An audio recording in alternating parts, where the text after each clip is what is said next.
Hey, that's what I'm talking about. It's the Are You Hyped quality. What's going on, everybody? Welcome, Goglings, Gogletites, Gogorifics. Welcome to Pen and Pixels. It is, I believe, episode 151. We are here. D&D with GOG has returned. Storm King's Thunder. It is a great pleasure to be with all of you as we have our full crew today, which is very exciting. I am super pumped up, and I am looking forward to today. This is going to be awesome, and I hope you folks are excited as well. Before we get started, just a couple of reminders about ways to support the channel. If you haven't done so already, please make sure that you follow GOG.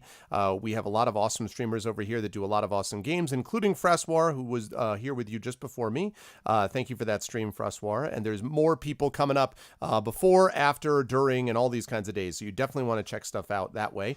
And if you haven't done so already, please consider subscribing to the channel as well, because you've got those awesome emotes that you get to use, DRM free and otherwise. You've got your awesome custom sub badges, etc., etc.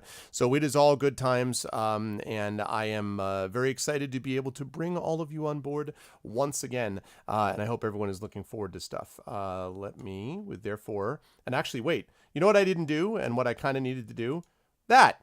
I never added that thing in. That's what I needed to do, was Pen and Pixels. I forgot about that. That's me. That's what we're actually doing here. And now I officially can do something cool like do this. What's going on, everybody? Good to see everyone. I hope everyone is doing well and is looking forward to the stream. I'm going to have to show this later on, but I've got my Carpe Diem, Seize the Dungeon Master. You can't see it very well. Well, you know, you'll be able to see it later. Carpe Diem, Seize the Dungeon Master shirt I've got on for today. But it was cool out here because it is, of course, November. And so I've had to make sure that I try to keep myself warm for all of you fine people, because I think that is important. But I hope everyone is doing well and is looking forward to some awesome times with D&D with GOG. Storm King's Thunder. This is a very long-running campaign. It is always a blast, and I could not be more excited to bring everyone in. One quick note about schedule. I will be here doing this, and then I will be back next Tuesday on Pen and Pixels as I continue with Thronebreaker on Pen and Pixels.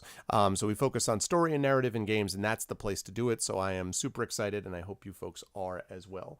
With that said, I am going to unmute myself so the folks know that we are just about ready to go, and then I'm going to unmute them. And then last but certainly not least, I'm going to head over there. 1, 2, 3, 4. There they are. You can see the full crew. Oh my God, the full crew is there, but somehow someone left when they weren't supposed to and then came back, so that now my windows are all messed up. It's all ruined. Forget it. Thanks for coming to Pen and Pixels. No, I'm just kidding. Just give me...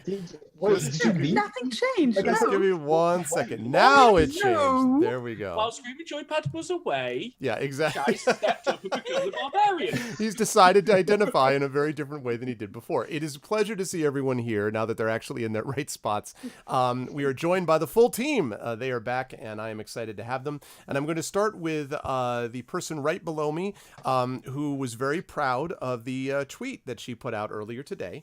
I think that there are many different angles to look at that tweet. And I think if you go over there and look at all different characteristics and qualities of this tweet, you will see certain things within the pictures that are contained therein. So go forth and have fun while you're watching us. Enjoy looking at the picture in the tweet. Pyron, I wanted to thank you for making that tweet. And how are you? How's life in the universe and everything? And who are you playing? I'm fine, thank you. And I'm playing Greta Goldenfire, Dwarven Cleric of Foltus. May his light shine on your way. Who last time got actually angered by a tree, which was a very new experience that has not happened before. And suddenly today Urash will wake from his stupor, and I'm really, really excited for this because he's in charge of my pony right now. Yes, that's true. And what actually happened to the pony will be interesting, as we'll talk about as we bring Urash back into the fold. But it is always a pleasure to have Pyron with us. And yes, Pyron, of course, had to pass a test during our last session, and we will hear more about the test and its results in just a moment.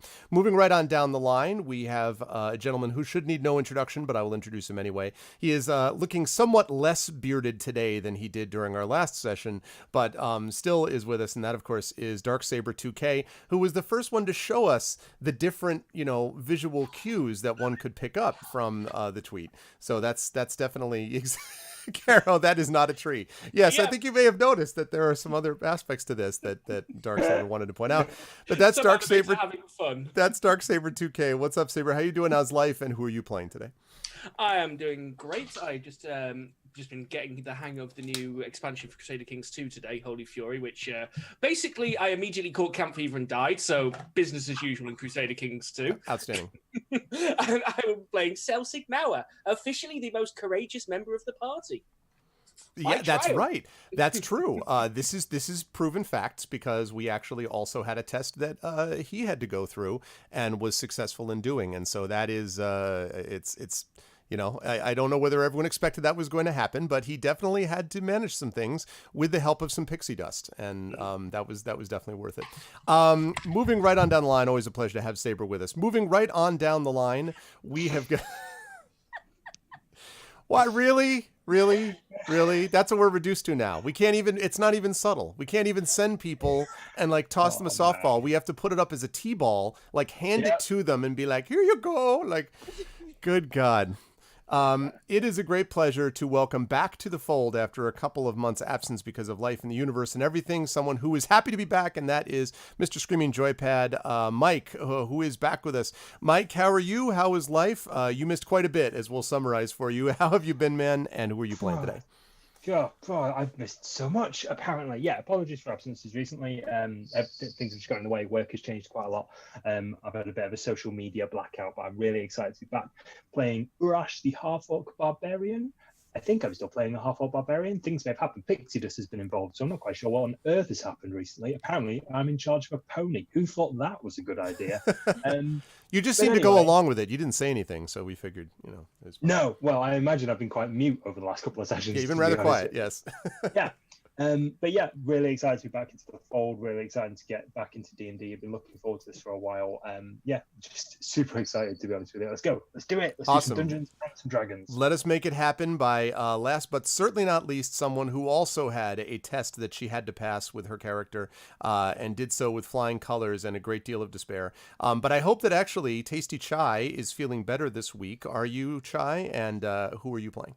I am feeling much better. No more con cred, even though the following week was trying as well. I think I'm healthy at least, so there's that. Oh, okay. I am playing River as Silver Dragonborn and also a member of the Harpers, which says a lot about the Harpers, who recently overcame the challenge of sacrifice, right? The test of sacrifice, yes. The test of sacrifice, yes. And she is currently reeling with the notion that food will not be her primary objective because she promised. Yes, and there's plenty of, there's no binding curse on you. There's plenty of RP opportunities for, will you slip off of it? Or, hey, someone just subscribed. It was Darksaber, who is the bravest. He is the bravest. There's no question about it. Thank you, Darksaber 2K, for the resub. He is the bravest. But yes, so you'll get a lot of chance for RP, Chai, to be able to see whether River can survive. I may or may not, maybe there'll be several visits to bakeries, we'll see how these things go down. I don't know how much we'll do this. But it is a great pleasure to have Chai on board, as always, and to have the full crew back. As I say, I always have a real blast with these folks because they are a lot of fun. This is a really funny campaign and really fun to DM, and it's always a pleasure to have people that love what they do in this. And with that said, let's shut up and start playing, because I think that's what we're all here for. And I'm going to give us a little bit of music to do this by. There we go. And let's talk a little bit about what it is that is happening. And boy, there has been quite a bit. Somebody asked, by the way, about the VODs. And I should mention that I always post these. The VODs are, of course, available on Twitch's, on the GOG Twitch channel. But I also post these on my YouTube channel literally have a playlist for Pen and Pixels with every single episode going back to episode 1 from a number of years ago. So you can always check there. And if you look, you'll see all of them with Pen and Pixels that are there. So you'll have a bunch of them that you can check out there. And that would be great if you're able to go over there. And that twitch.tv/Arvanilleron. I should point out also, I have a new website website that is just for my Twitch channel, which also ties into this channel, and that's arvineleron.com. So if you go over there, you can actually see my calendar links. I have links for other things there. I'm going to eventually have bios for my players in my other campaigns, including this campaign. So we will have, I just told them this now, but they will have pictures and bios and all this stuff. Liable to make certain kinds of jokes, might be under Pyron's picture, that's that sort of thing. So that'll be what happens. But anyway, you can check that out as well. Just appreciates wood. Just appreciates with good posture, right? I think we can all agree with that. Flexible. You did, yeah, not so much. All right. Since we're all 12, let's see if we can get beyond that now. And we're off. We're off. So here's what's going on. These folks have been trying to figure out the details with what has happened with the giants, why the giants in the Sword Coast have been ravaging across the western side of Faerun, why these previously peaceful giants, or at least absent giants, are suddenly present and attacking various cities and places like that. And through a variety of factors, the party has begun to gather some clues together. Most recently, the party figured out that there was this ring held by artist Cimber called the Ring of Winter, which was something that apparently drives the giants mad, and that may be related to it. They also heard rumors of an internal power struggle existing within the realm of the giants, and they have not actually gotten as much information about it yet. They're hoping they may get some information today from Shadowtop Cathedral, about which more in a moment. When the party went to Waterdeep and managed to gather this information, they were also told about a couple of people that they needed to track down, or groups that they needed to track down.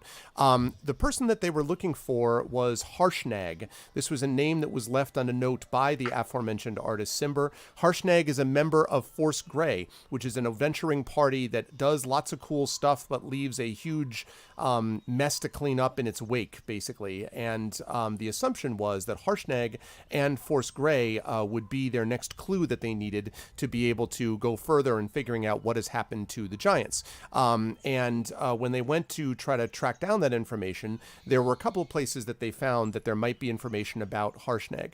One of them was that artist Cimber / Harshnag had been found in the location of Loudwater, which is a village that you can see on your screen to the south of the High Forest.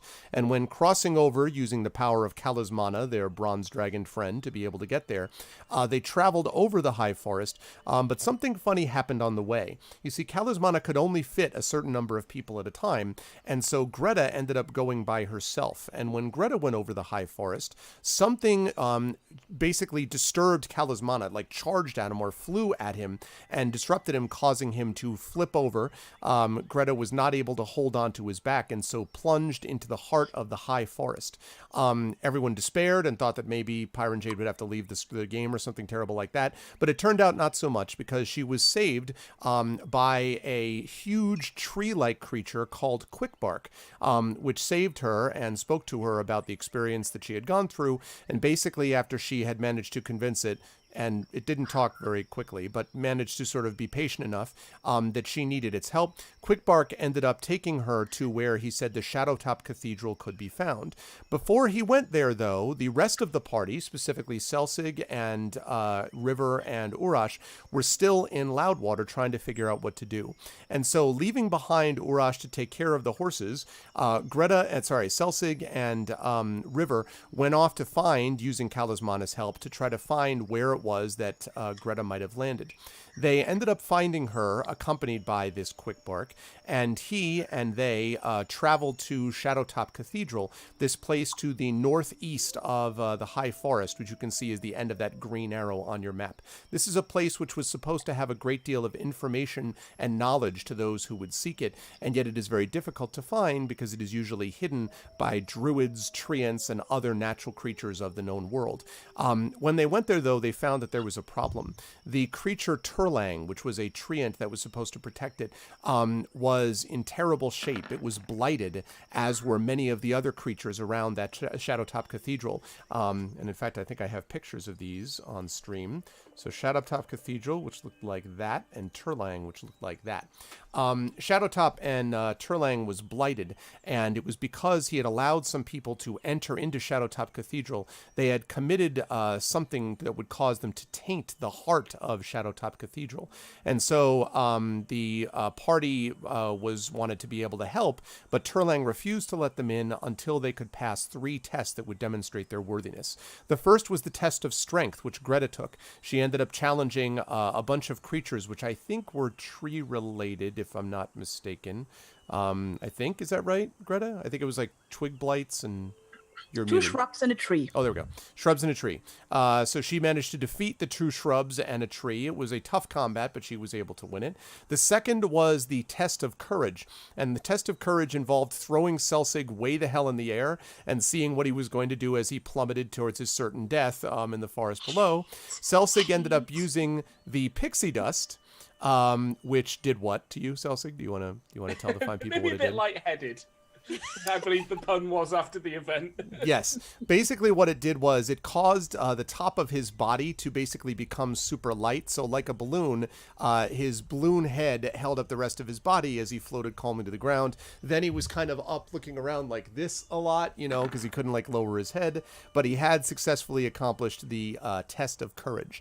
And that left us with the test of sacrifice. And River stepped forward to take that challenge. And the test that was given to her, she said, well, I will sacrifice this loaf of bread to you.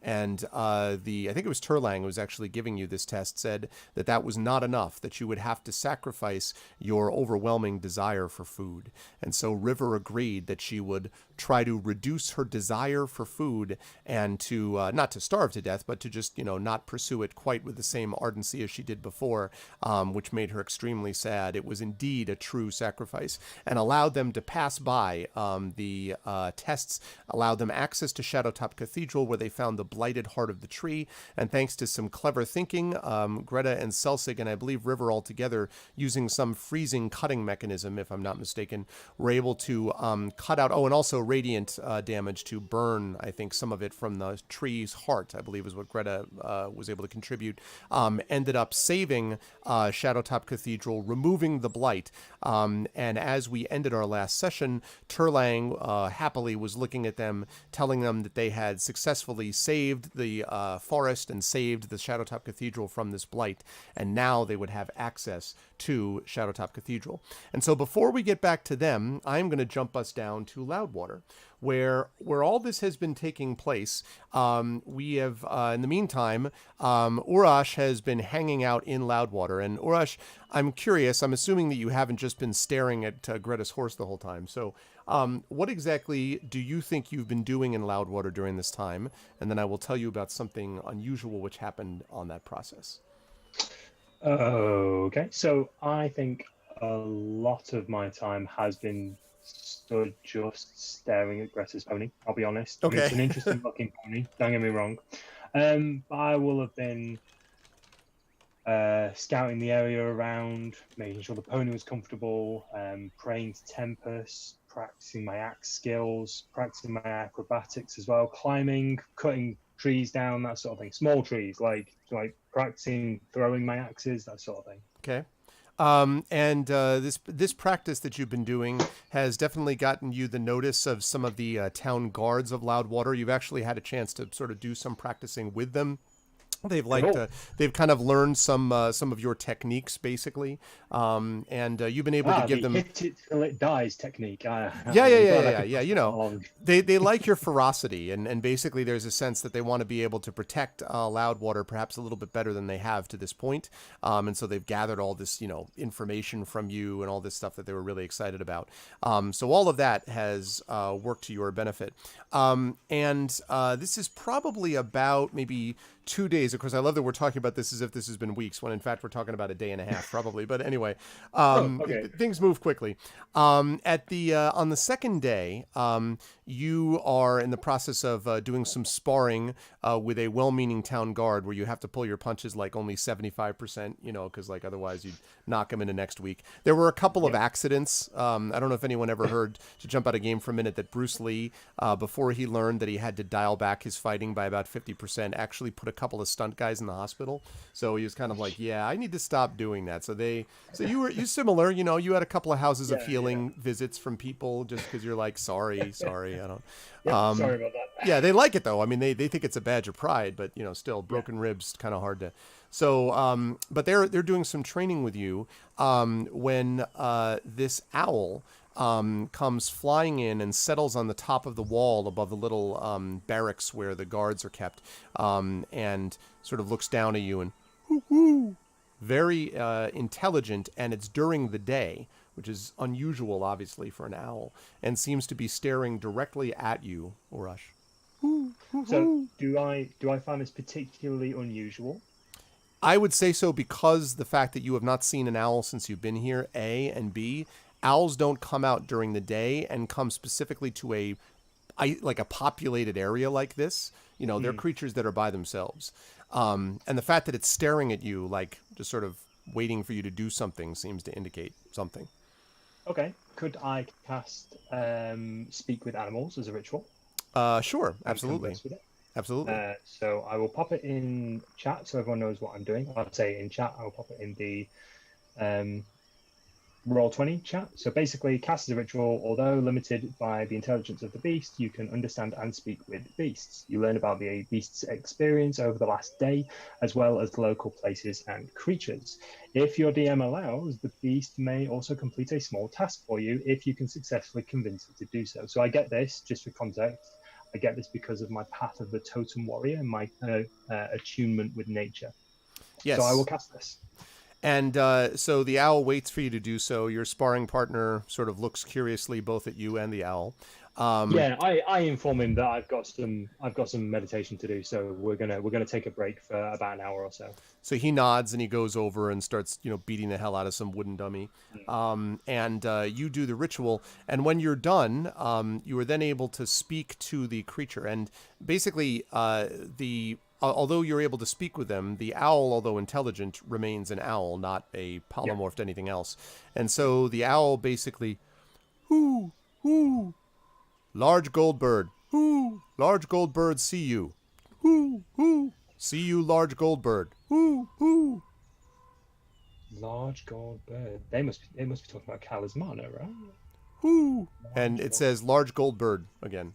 And it sort of turns and kind of points its wing, like you can't see where it's pointing, but like basically to the north of the town where to the south of the town where the hills begin to extend upwards a little bit. That is where Talismana actually dropped you before, so seems to be pointing in that direction. So it's pointing south, towards southward. Correct, that's right. Although not nearly that far, but towards in that direction, yes. Yeah, towards like the south. So just for geographical reasons, Loudwater's on the road between the High Forest and Southwood. Is that correct? Yes, although I would say it's on the river. There's not really a road as much as it is sort of a river that's there, but there's a kind of a road. But yes, yeah. Yeah. So I just moved my character's portrait out of the way just so I could see the actual splodge where Loudwater was. I wasn't quite sure. Okay, I'll make motions to follow it and see if it goes anywhere. So it does, and as you sort of follow it around and out of the barracks, it leads you over the bridge.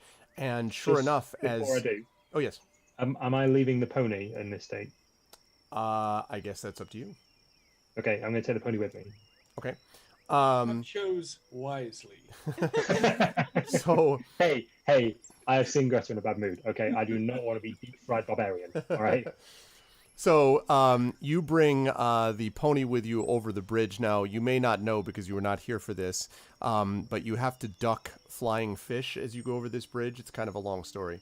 Okay. The pony gets slapped a couple times in the side with a fish. Wait, there's not a roll associated with this. No. It's just sort of okay. It's just kind of a Then I'll dodge what you need me to. It's fine. It's a thing that happens. Yeah, no, you're fine because you already know about this enough to avoid it. You kind of know the quirks, And you get over the bridge, and it leads you, the owl sort of always waiting. It flies ahead a little bit, then looks over its shoulder, waits for you, then flies higher. And when you get to the top, you can actually see just through a thin line, excuse me, of sort of this copse of woods before the actual Southwood, you can see some large creature with a glint of yellow from its wings that is inside. And it seems to be humming. Can I take a closer look to see if I recognize what the creature might be? Absolutely you can, just as soon as I get my echo machine plugged in that I forgot. Okay. There we go. Right. So, test. Me. There we go. You look sort of in the just past the trees, and you hear this creature going,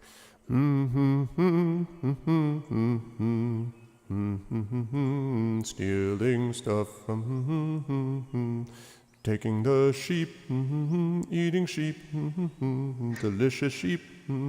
It's some kind of nonsense song, but it's a very large, familiar, deep voice. And as you look through, you can see Kalismana looking at a suspicious spot of ground that seems to have some wool on it, just wool, and as it's humming. That's back. His back is to you. Yeah. You want a remix of that? Yeah, nice. I will say hello to him. I'll say, Kalismana. Yes. And he turns around, and you can see that he's got some like wool in his teeth, and he kind of like, yes. Well. It's about time you're present. It feels like it's been an age since I've seen you, Urash. It does feel like a while. When was, out of interest, when was the last time we saw each other? I believe it's probably been, well, I know that I only dropped you off here a couple of days ago, but I feel like it's been several months since we've really had a chat. And it certainly has. But sorry if I was interrupting anything. He says, what? No, not at all. I was just singing, and he sort of, it's like this hairball, but it's actually wool. And kind of like, I was just little nonsense. Yeah, the nonsense song that my father taught me when I was just out of the egg. Nothing pointless. Anyway, I'm glad that you're here. No judgment, man. No judgment. Everyone eats. Yeah. You actually noticed on the way out, by the way, that there was a couple of pens of sheep leading out, and you kind of noticed that there were a few maybe missing, and you're like, I wonder what that might be about, but that's probably nothing. It's probably okay. But he looks at you and he says, I see that you got my messenger then. Yeah, the owl, yeah. And the owl it was odd to see one. It was odd to see one during the day, so I thought I'd have a quick chat with it. He mentioned large gold bird, and I thought, well, it's either you or a very big eagle. So yes, either which would be cool. So I've tried to speak with him about that, but it just doesn't seem to understand the concept of dragon. Something there's a short circuit somewhere between its bird and gold and wings. Anyway, I figured that if I sent that to you, you'd probably know the difference. As you know, it doesn't make much sense for me to come into town if we don't want to have a full-scale panic on our hands, of course. Very true. Very true. He says, but I've been sent to bring you somewhere. Your friends have gathered information that they need, and they need you to return to them. In fact, they think they may have the information that's needed for the next portion of your adventure. But to do that, they're going to have to travel to them. And then he catches sight of the pony, and he's like, and I imagine we'll have to do this the way we did before. I can take the pony in my claws. You can ride on my back. And then he pauses, and he says, is that Greta's pony by chance? Yes, it is. He says, all right. You could see him sort of blink a little bit. He says, I suppose I'll need to be especially careful with this then, won't I? I would be, yes. If I were in your claws, I definitely would be. All right. Just be aware that if I happen by some happenstance to drop this thing into the forest, it was your idea. Anyway, how about you get up on my back, and we can prepare to take off at any time that you're ready. Yep, that's fine by me. Just out of character for a second, was there anything I needed to do around this area first? Was there anything else weird or unusual, or is it just, rejoining the party now? I think so. I mean, I would say that's up to you if there's anything in particular, but when you got to Loudwater, all of this stuff opened up in terms of, Greta sort of accidentally found her way to Shadowtop. So you could certainly try to do more kind of rumor discovery, but a lot of what you've heard so far has been very vague, and it's possible with more time you can find more information there. But at the moment, Shadowtop, may be the better option, although, joining the rest of the party might be the better option. But that's up to you. It's not 100%. No, definitely. I mean, I've practiced, I've trained, I've meditated, I've prayed, that sort of thing. I feel a little bit further away from my curse, which is nice. A little bit closer to Tempest, so it's cool. I'll rejoin the party. Okay. You get on the back of Kalismana, My and notebook. Oh God, I forgot my notebook. he says, "Your notebook." You Carry say. on. He sa- Yeah. he Carry says. on. Carry on. He so he kind of pushes there, and as you get on, you notice you think you are sort of like, it seems a little bit more soft than you're used to, and as you Yes. sort of notice that it's because you're sitting on a little bit of wool that's on his back, and he says, "All right, are you ready to go?" Yep. Ready. All right, and he takes off into the air. You notice that the owl actually tags along next to you, hooting occasionally, and you head directly to the high forest. As you go towards the high forest, he fills you in a little bit about the travels of the party up to the Shadowtop Cathedral and the right to the north of the Lost Peaks, and also fills you in a little bit about what happened with the blight that had hit Shadowtop Cathedral. He only knows the very basic details about Turlang. He doesn't know a lot about him other than to say that he's a treant, and that hopefully, bless you, that he will hopefully be able to gather more information about that. As you sail over the star mounts, kind of heading on towards the Lost Peaks, we're going to say that it probably is a good, I would say 4 or 5 hour trip. This, by the way, for hundreds and hundreds of miles is pretty good. You know, that he's able to do this by himself, and maybe 3 hours or so from Loudwater to there. And so he points out sort of various places as the sun continues its rise, and then as now by about noon, and then starts to fall on the other side, maybe about 2 or 3 by the time you're heading in towards where Shadowtop Cathedral actually is. Now, in the meantime, the other 3 of you, Greta and Selsig and River, have been at Shadowtop Cathedral after having saved them there. So what I want to ask now is what the 3 of you want to do. Turlang is obviously now healthy and is willing to give you any information that he knows, but you've also got, of course, the centers of knowledge within Shadowtop Cathedral itself that would be able to do this.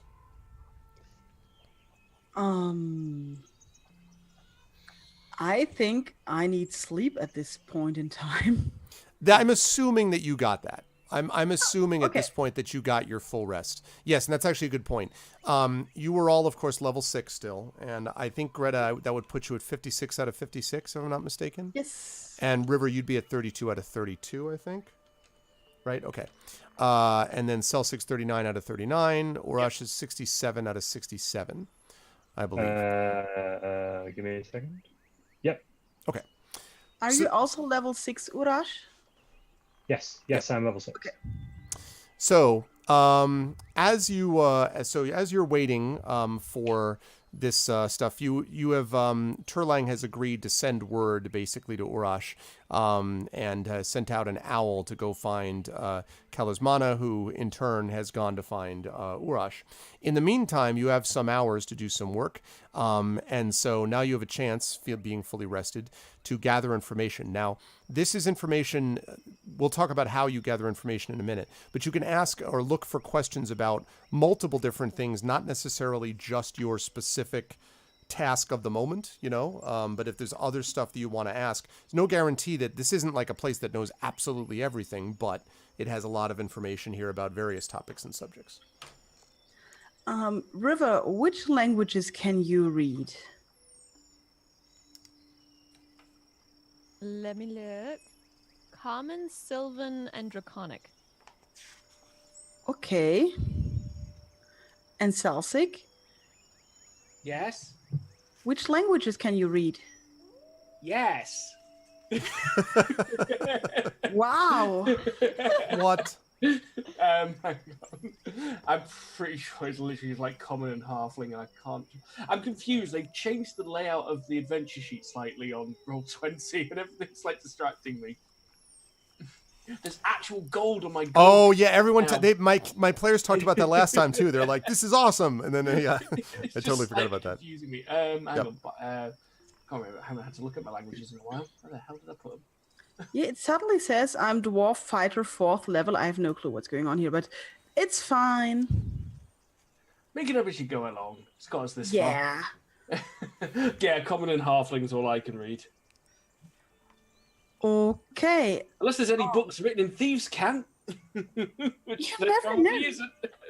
I mean, this is a big library. So we are looking for information on Harshnag and the Grey People.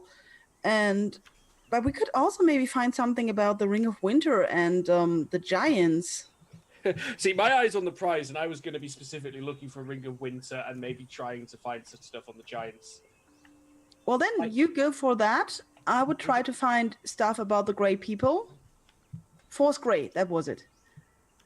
And River, what do you want to look for? What do you need me to look for?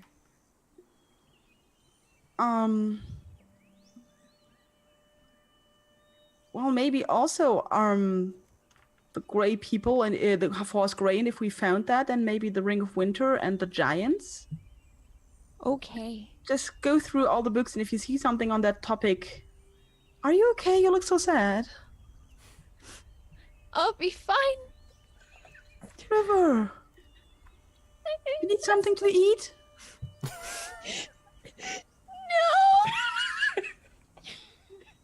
I looked. Greta's done. Not even knowingly. I look at Celtic. I think she's sick. She doesn't want to eat. I sort of look at. Are you sure? I've got some food on me. It's okay. I turn back to Greta. What did you say to her? I said she looks sad, and then I offered her some food. Maybe her people will find it rude to be called sad. They did what? I don't know. I've never met a dragonborn before. Yes, you did. Justice was a dragonborn. Oh yeah, he was. That was 2 years ago, literally. River, what is going on? Why are you crying? But to be fair, Justice strapped a chair to his back as well, and I didn't consider that standard. He also did another thing that I didn't tell you, and it was awful.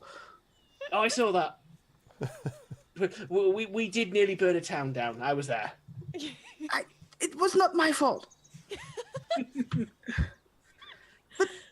But River, why are you crying? The big tree man. He told me that I need to not always food. So I'm trying not to want to eat the food. It's really hard. What? Why would he do that? In order to get into the library. This tree is just insane. Maybe he just means you can't eat food while we're here. Yeah. We shall ask him when we leave. No, don't ask him, because then we'll know. And if we don't know, we can't be wrong. But if she has given her word, we need to like clear it up. She cannot just break her word. Or we could just clear the forest. I don't mean cut it down or set it on fire before you get any ideas again. Just get clear of the forest. Yeah, He said he's pretty happy to just stay where he is. maybe now that he is happy, he will not be that harsh on her, because this is just not okay. Was it no food at all? No. Oh. I don't remember his exact words because it was a week ago or whatever. But but that I shouldn't be obsessed with food, and I don't know how.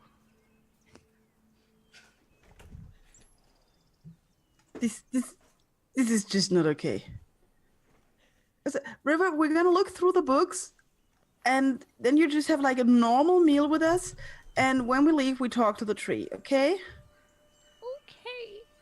I just think we leave the forest. I give my word on lots of things. I never listen to me. I just give you the stare. I just sort of shuffle uncomfortably and stop poking a bookshelf. Okay, let's look through the books. Okay, so let's do this step by step. Thank you for the follow. Say yes to Weebs. Thank you for the follow. Welcome to GOG.com. All right, let's start. I guess we'll start this in turn. So I believe, Greta, you are looking for details about Harshnag and Force Grey. River is looking for details about Harshnag and Force Grey, but Celsig is looking for something slightly different. Did I get that right? Yeah, I'm looking for stuff that might look like it's on about the Ring of Winter and, in a broader sense, giants. Okay. And Greta and River, you're focusing on Force Grey and Harshnag? Is that? Yeah, but still, if I like come around on a book that says Ring of Winter, the full story, I will not ignore it. Like, that'll be good when Celsig finds it in 5 hours. Yeah. We can, We can work together. we can just make like 3 piles, like 1 pile for Force Grey, 1 pile for Ring of Winter, 1 pile for giants. Gotcha. So there is so you begin to do this. Now there's a strange experience that all of you have in the sort of gathering of this information, which I'm going to have you make a roll at one point to see the level of the information you find. But as you gather this stuff, when you first open these books, the writing seems incomprehensible to you. But as you look at the writing, you could swear that it's almost as if the marks form themselves into recognizable languages for you to look at. It's almost as if they're sort of coded, except you're not doing anything to break the code. It's just you open the book and then they sort of form into words that you can actually follow, which is kind of neat. And you don't know whether that would work for everybody, but it works for all of you. So let me have Greta please make I'm going to have you make a history check for me, but because you're using the benefit of the library, you're going to get +4 to this. I'm just clicking on history and then we add 4. Okay, that's fine. Wow, Legion. Wow. Too soon. Okay. So 21. Okay. I'm going to hold that in the back of my mind. You have that. River, let me have you make the same roll, please. History, but you'll do it at +4. Okay. You just keep getting distracted by blah, blah, blah, blah, blah, edible, blah, blah, blah, blah, blah, fungi, blah, blah, blah, blah, blah, exactly. gardens, farms, vegetables, donuts, that sort of thing. So, okay. And then Celsig, I need you to do the same thing. So history, and then you'll do +4. Do that, and then the +4 will be 20. 20. All right. So here's what you're able to ascertain. You do not find a lot of information about Force Grey, although River does actually manage to gather some information about reports of basically people coming across the mess that was left by a party, which sounds a lot like Force Grey. Basically, there was a big battle against orcs that you discovered in a village called Parnast that ended up having problems. There's reference to something about the cult of the dragon and about a group of people that needed to go through Parnast and basically challenge them. And there's reference to some frost giant called Blagothkus, and you don't really know all the details of that. But there's all these sort of information and stuff that seems to be making reference to there was a big fight there, and the result of the fight was a lot of damage and destruction, which tends to be what happens after Force Grey leaves an area. But nothing specific other than to say that at one point they were in the village of Parnast, if you had to guess. So that's the information that you find, River, as you're in the process of doing this. Greta, for your part, as you're gathering information about this, you find more details about Harshnag. Piecing it together, you're pretty confident that Harshnag is not a group. Harshnag is a creature. And if you had to guess, Harshnag is some special kind of creature, not human for sure. It's not clear whether you're dealing with it's probably humanoid. You're not clear whether you're dealing with a demon or an orc or what exactly, but it definitely is humanoid of some kind. It is unusual.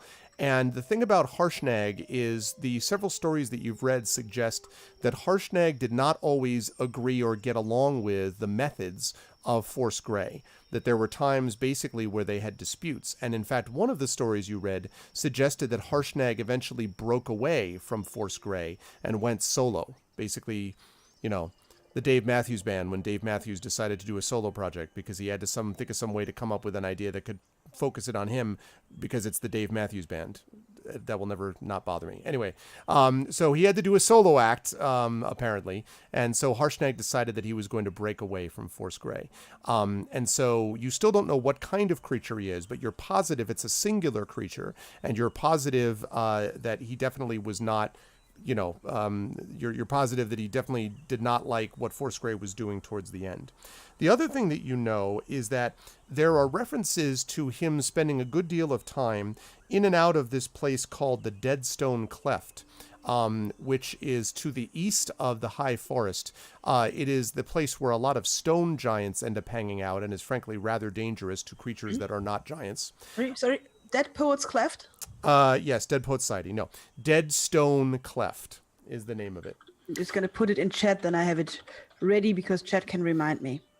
Yes. Deadstone Cleft. It's actually one word, Deadstone, but other than that, that's right. So Deadstone Cleft. And the other thing is a reference to this old village called Oralbar. Oralbar apparently was on the same road that led to the village of Lork, which you have not been to yet, and also to Parnast. In fact, Oralbar is not all that far from Loudwater. You think you may even have heard references to Oralbar in Loudwater when you were there for a short period of time. It is to the northeast of Loudwater. So this village of Oralbar was also a place that in the old days anyway, Harshnag used to hang out around a lot. One of the odd things about this book, by the way, that you notice, these books that you're reading, is that they make reference to modern events, even though the books themselves look ancient. So a lot of these books look really old, and yet they're making reference to things that happened within sometimes the last couple of months. You're not sure what that's all about, but they definitely have modern knowledge and not just old ancient knowledge. So you're able to gather that.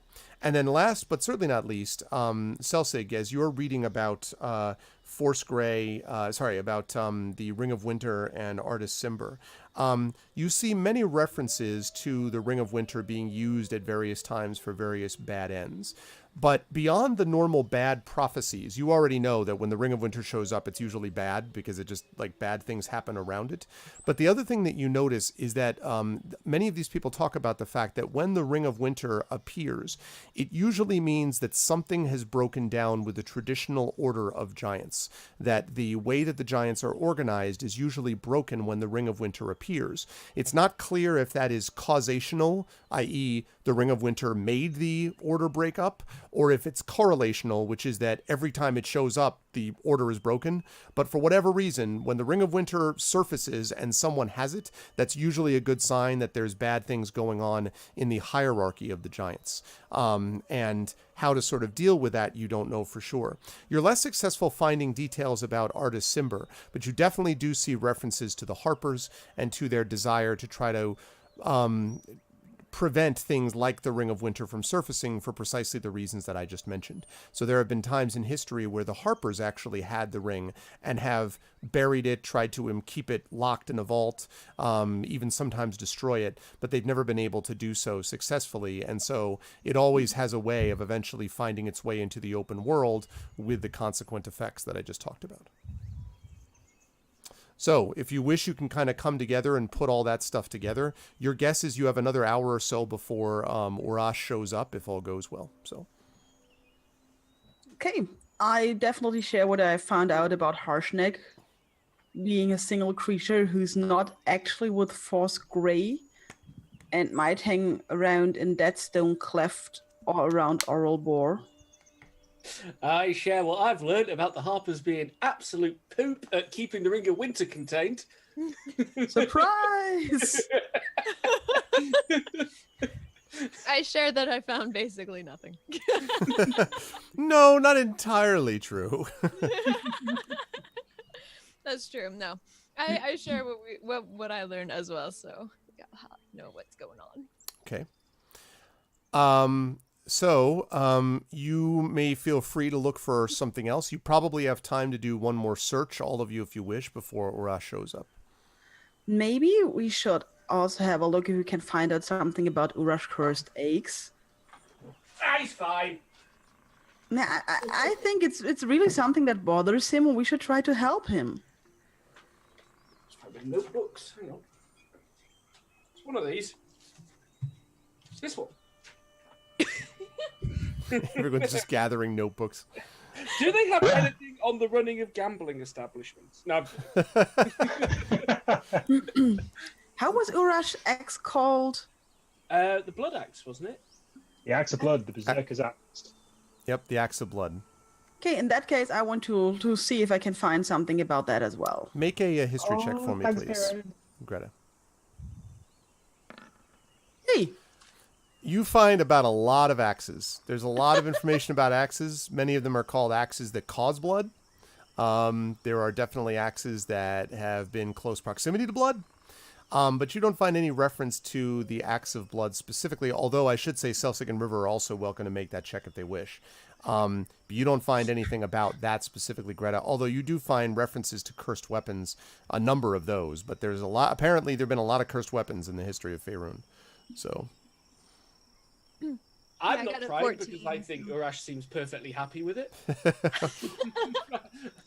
Okay, River, if you want to do that, you can. Yeah, I did. I got a 14. Okay.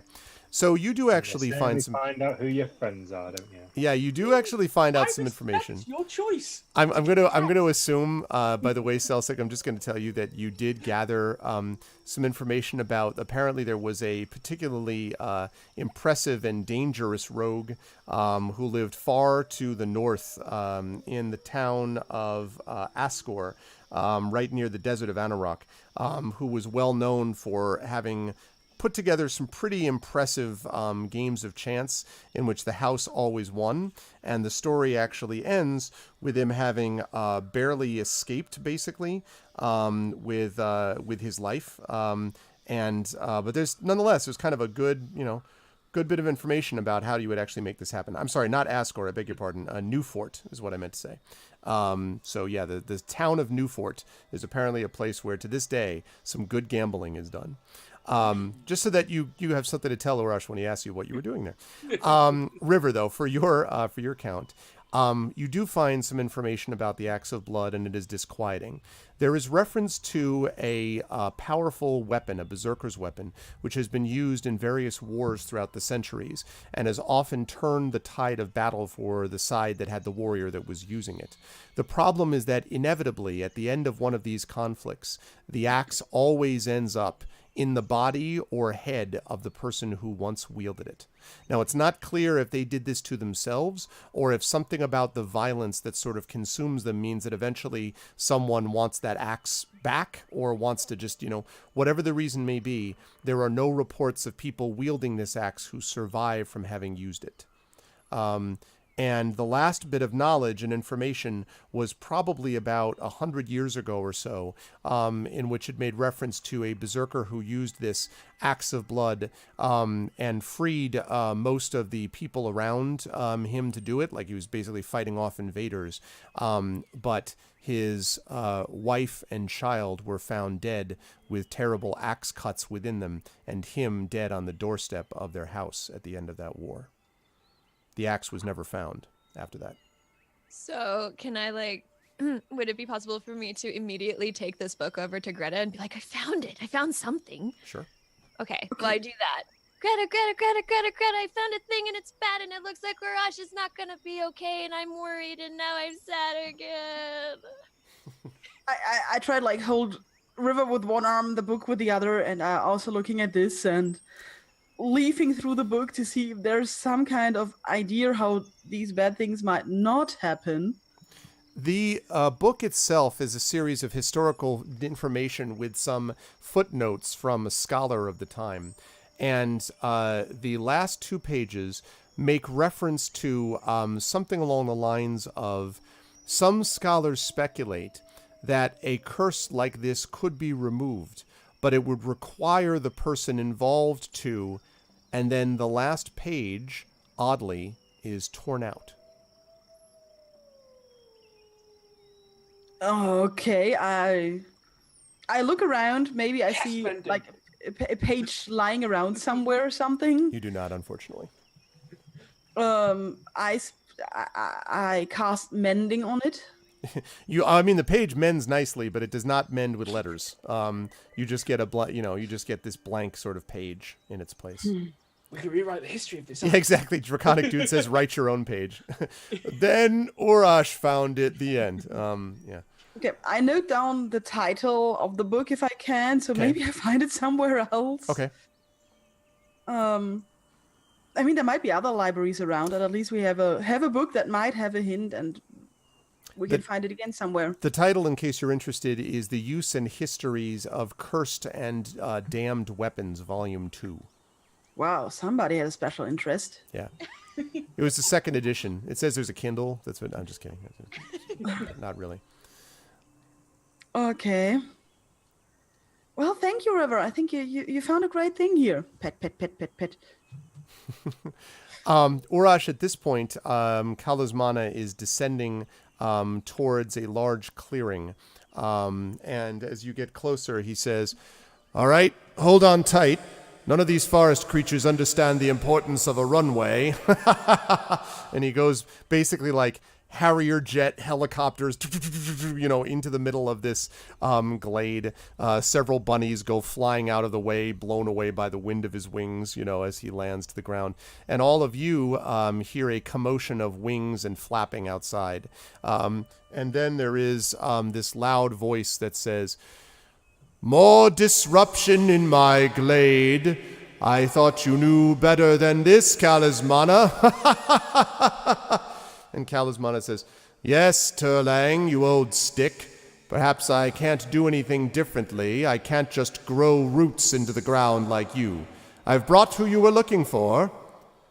And so these two deep voices kind of go back and forth. Turlang, by the way, is as sort of sunny as he was upset. He's still imposing, right? But he is no longer the kind of angry, sort of blighted figure. He seems to have feels much better about life in the universe since you came and helped him.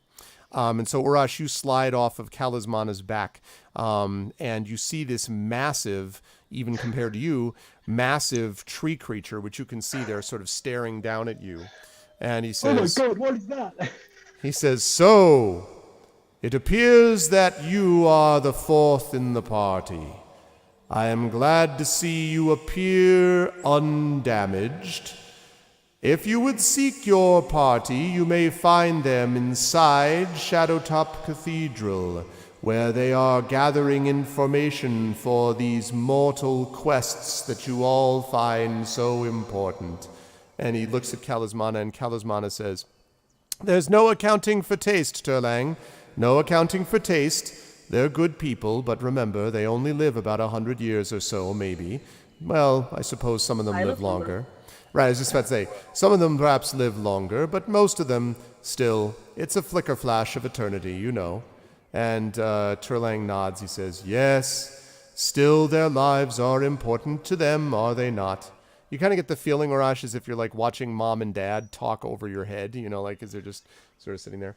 And then Turlang sort of turns and gestures towards Shadowtop and says, well, in there is where you will find them. I have some discussions to be had with this golden bird of yours. And he smiles, and you notice for the first time that the owl is, the same owl presumably, is kind of hanging on, perched onto his shoulder, and is sort of hooting quietly into Turlang's ear. Quick question. Yes. What is Turlang? Turlang is a treant. Right. A massive I one. am in awe of this creature. Oh, yeah. Like, I am just, like, mouth fully open, cannot speak, staring at him, and I finally managed the words, what are you? This is magnificent. He says, why, thank you. I'd begun to think that none of the mortal races had any appreciation for roots or branches. I am Turlang, the guardian of Shadowtop Cathedral, and until about 2 of your days ago, I was greatly ill. Your party has restored my health and my faith, and so, despite my joking, you are most welcome. They have said much of you. In fact, one seemed particularly concerned with your ability to engage in acts of strength. Seems to think you would have been better suited for one of the tests that they took than they were, though your party performed admirably. In any case, I am the guardian of this place and your host. I would have no doubt that my party would have performed admirably and bravely in any of our absences. But you, I have to say, I have always revered living things and living creatures from nature. I grew up in a very harsh environment, and I have recently found the path of nature, and just seeing something like yourself in physical moving form is just outstanding. I am keen to get to my party. I have missed them greatly. But I must ask you questions at some point. How does it feel to be literally one with nature? But still, those questions can wait. I must see my friends soon, if that's okay. And he nods and he says, "Certainly, but I would be happy to speak more. There is something of a pleasure in the speaking of tales of memory." And then he kind of drifts his branches of his hand, his enormous hand, over to the left, and as he does so, you can see vines are perpetually climbing around his roots and up his body. It doesn't seem to bother him. It just seems to like constantly be happening. And yeah, it's part of him. Urish is just he's silent, and just everything about this is pure magical. He's never seen anything like this before in his life. He's almost forgotten about the pony. So a few steps on, he's like, oh God, the pony. So Kalismana's like, "Oh, yes, sorry." And he gets up from where he's crushed the pony. I'm just kidding. So the pony is actually, more or less at this point, is kind of huddled by your side, Urash, and is kind of like shivering at the, like looking up at or sort of trying not to look up at Turlang. Did we name? Has the pony got a name yet, or is it still pony? I don't know, Greta. Does it have a name? I tried to name it, but people came up with food names, so far it does not have a name. It was a mistake trying to name it. All right, I'll look at the pony. Come on, Sweet Roll, this way. Sweet Roll. All right. So Sweet Roll follows after you. As you not looking at Turlang. Yeah, travel along. Yeah, definitely, like right next to you. Yeah. So you entered this Shadowtop Cathedral, and I think I've mentioned some of this. There's the you can see this picture of these sort of huge trees that kind of look up, and then there's one tree at the center with massive roots, and at the bottom below these roots are what look like steps leading into the earth. And you can actually, as you're getting close to it, hear the sound of voices, rather familiar voices, coming from inside that area.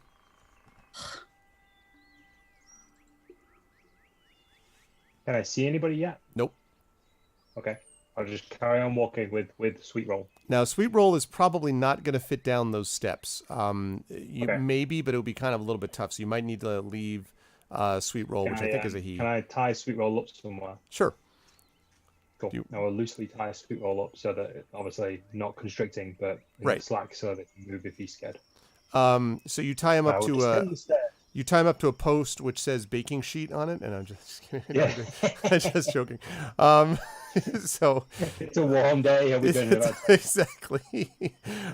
You walk down the steps, and you find down below your three companions.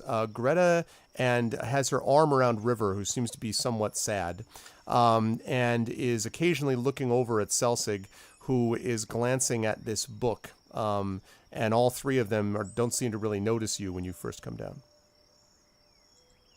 Hey, how are we all? Uraj! Hey, You're yourself again! I am, yeah. I'm feeling much better. I can have bouts of muteness and stuff like that. So it's all part of being cursed. What can I say? But I'm feeling much better now. Spending some time in the forest. There's a treant out there. Did you see? There's a massive treant. He said you helped him. That's amazing.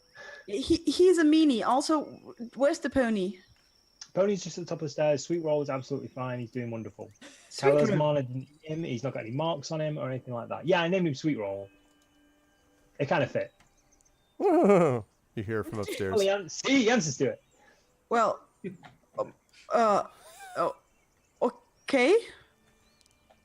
Thanks. It's cool. You can rename him. It's fine. Okay.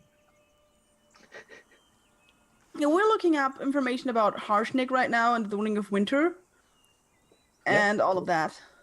Awesome. And So, then, what is it? and then I try to slide away the book about the Cursed Axes Volume 2. So, how can I help? Like being totally unsuspiciously putting this book behind my back, like no book here. Yeah, you're in a library. You could literally throw it anywhere and I wouldn't notice, but you're suspiciously putting it behind your back. I'm really good at lying and stuff, you know. Yeah. I just hear Celtic snort from the distance. I just sort of go, weighted dice! Genius! Yeah. Yeah, exactly. Oh, learning the latest ranger traits. I see. Nice to see. Oh no, I think I'm a wizard now, aren't I? Yes. How are you? Yes. It was only maritime. I must admit. I'm very talented, Yeah. and I'm the most courageous person in the party. I can imagine him standing like that as well, like on a small rock or something like that. On a stack of books. Yeah. Yeah. We'll come back to that. We'll definitely revisit that one. So, what have I missed? What's happened? There's a tree in. There is a tree. It's a living tree. Are you seeing this? People. There is a tree outside that is alive. It says you helped it.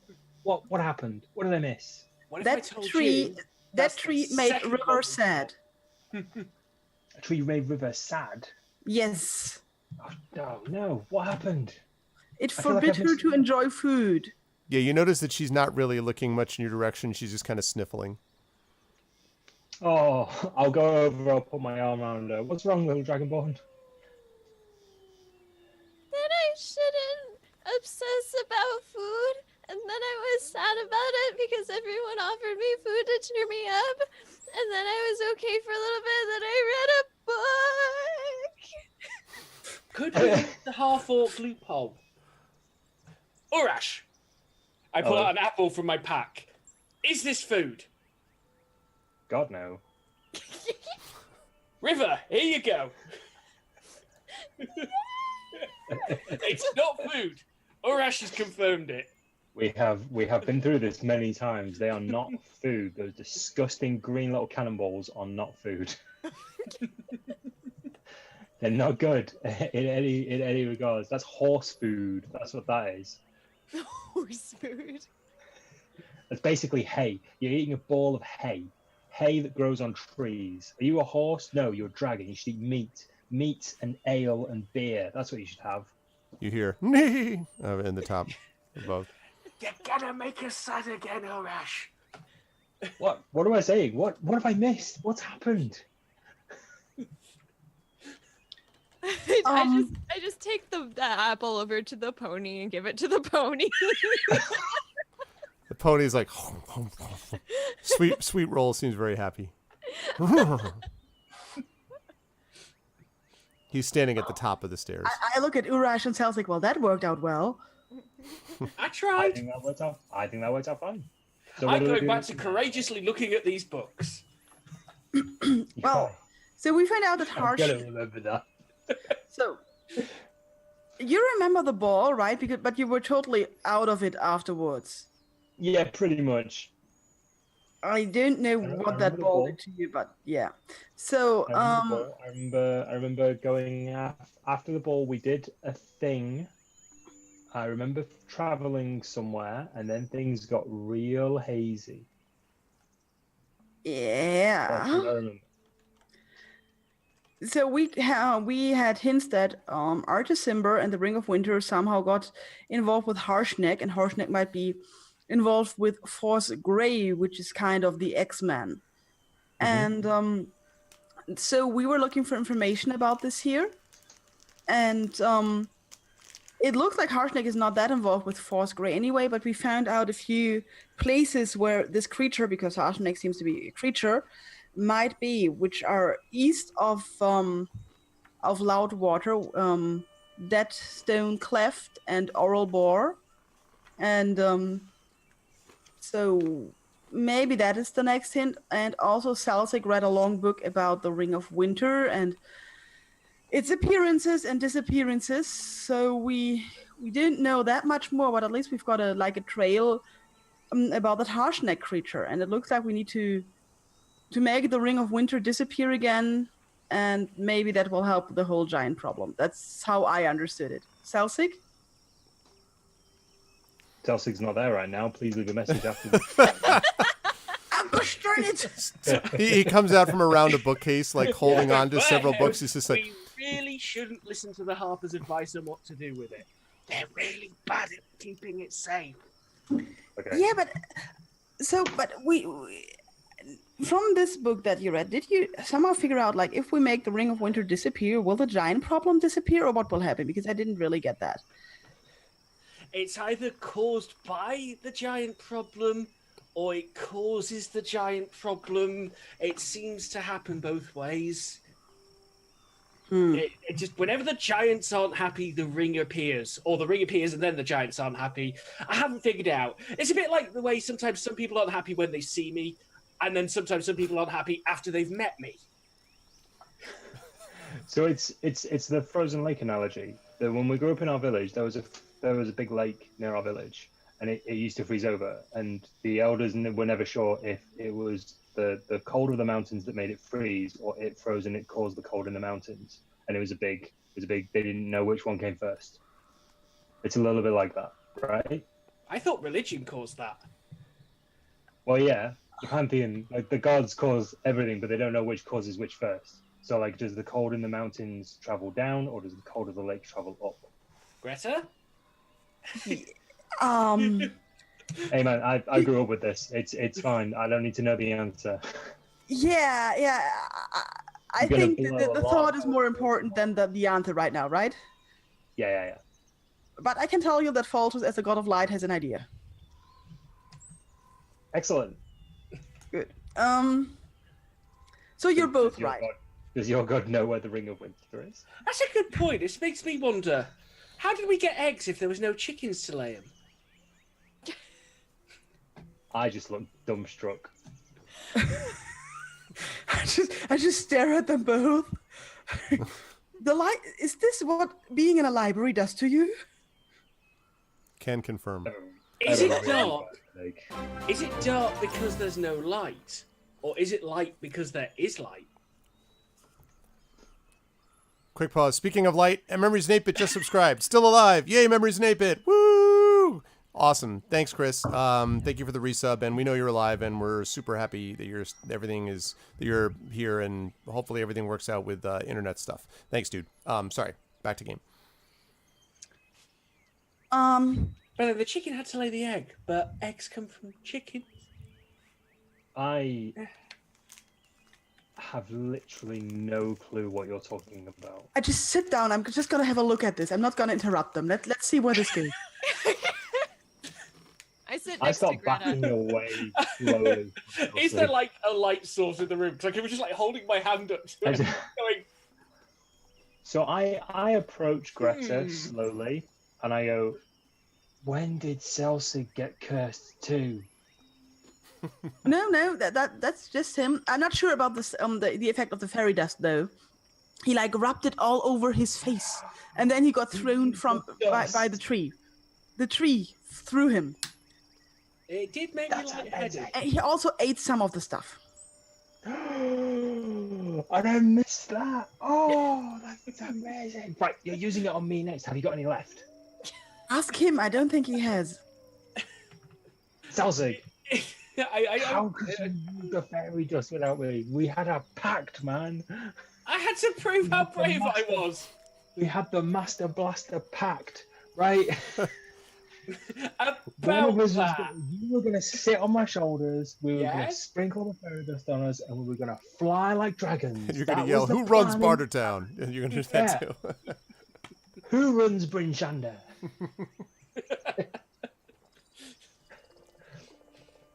Right, I don't even know who you are anymore. I'm gonna go and start over. Okay, but whatever information we have, I think looking for this harshneck creature might be a good next step. Or what do you think? So Harshnag's not part of Force Grey. So Force Grey is the team, and Harshnag is potentially a member of that team, right? An ex-member. Ex-member of team. Thank you. Updated my journal. Harshnag did not agree with all of the destruction that Force Grey apparently was causing on their way to doing good. And But who attacked the trees here and why? Maybe that's a question we can ask the humongous talking tree outside. and maybe we should also try to find out what they were looking for. Did you while looking through the library, did you find any traces of what these people were looking for, or what books they touched, opened, or anything? Celsic? It's hard to know what they were looking for without knowing what they were looking for. Can't you just look like Man, you're a this ranger? place Look really- for traces. This place really has a bad effect on you, doesn't it? It's all this being courageous. It doesn't leave much brain capacity for other stuff. Mate, small races aren't meant to be courageous. This is what happens. Hey! Stop. I'm put too much certified. courage in such as- You put too much. I've no bloody doubt, mate. You put too much courage in a small body, and this is exactly what happens. You just can't handle it. Could I investigate to see if I could pick up any signs of what they might have been trying to look for, like books that look leafed through recently or anything like that? This is going to be very difficult for reasons that you've already described, but go ahead and do that, sure. Yeah, And in fact, great. the others could do that too if you wish. With 18. investigation. Yeah, Mhm. it would be investigation. Awesome.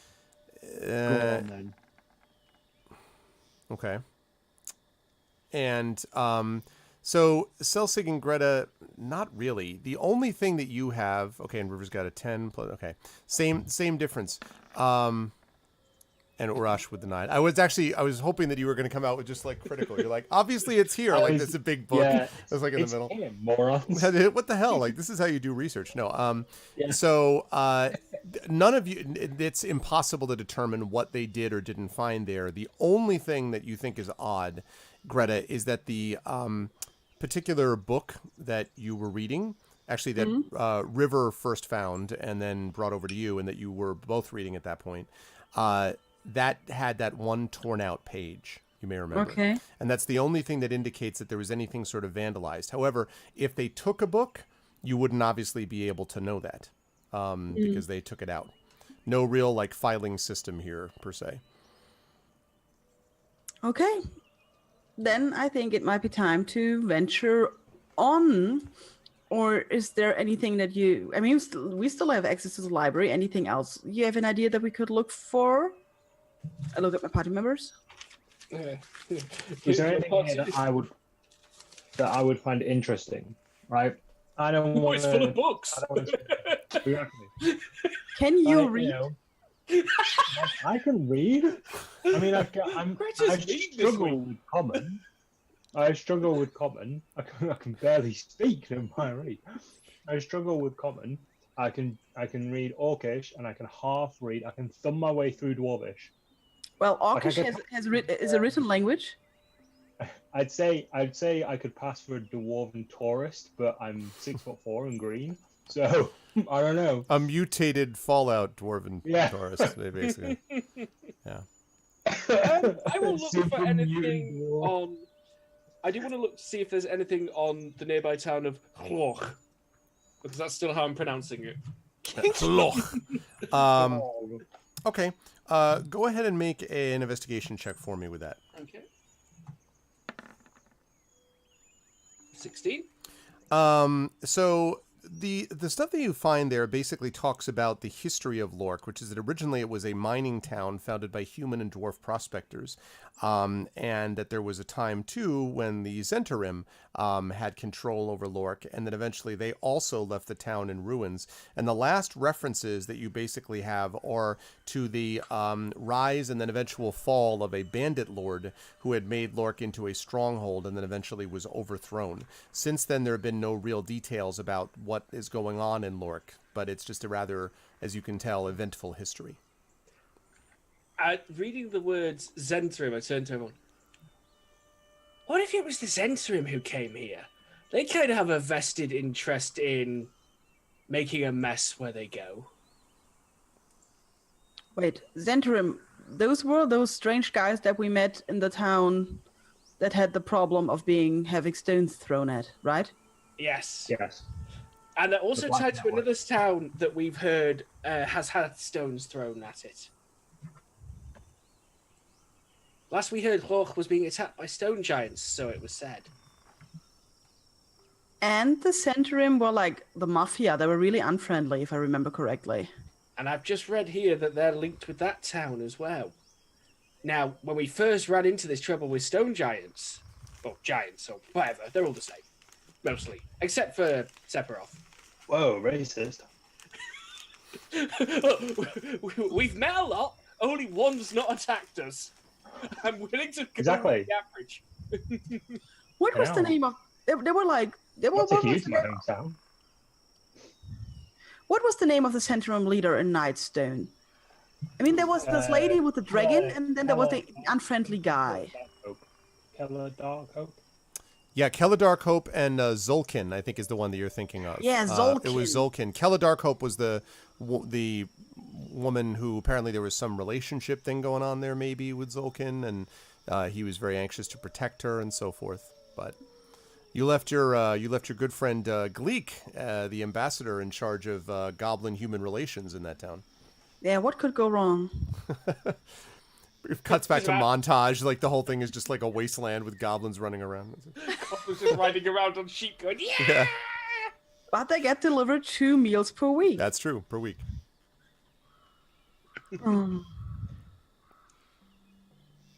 Okay, then let's look for books on the Zentrim.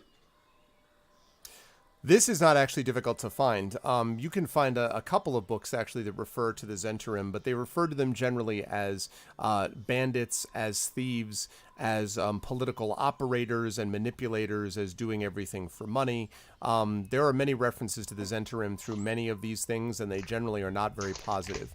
There are occasional moments that you see references to the Zentarim having worked on the side of good, at least if you're properly calculating who would be considered good and bad in these things, but they were always temporary things, sort of marriages of convenience, if you will, that eventually were broken down at the point that the Zentrim thought they could make money.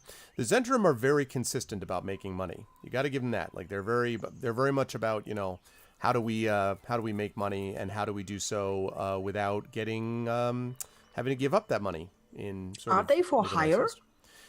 They have sometimes in the past been that way, although working with them is always a little bit shaky. There's the Black Network that you might remember having heard of before, which is a bunch of thieves and things like that. The Black Network tends to be a little bit more in that category of mercenary. The Zentrims occasionally can have people of theirs that can be hired, but they have their own agenda, the Zentrim do. And so you can never really hire them above whatever their own agenda, which is always kept from you, actually is. So... I speak out loud. I wonder if the giants hired the Zentrim. I don't know. Why? What? To find the ring? Yes, to find the ring. Maybe. I mean, the giants don't are. I mean, throwing stones at a town might not really net you the ring, but having a lot of bad humans running around searching for it might work out. It depends. I mean, the only giants we've seen so far have just, either thrown boulders at us and then I motioned to one of my many deep lacerating scars, tried to cut us in two. So, I don't know, some of them might be a little less direct. Some of them could have hired assassins, spies, anything. The Centaurum.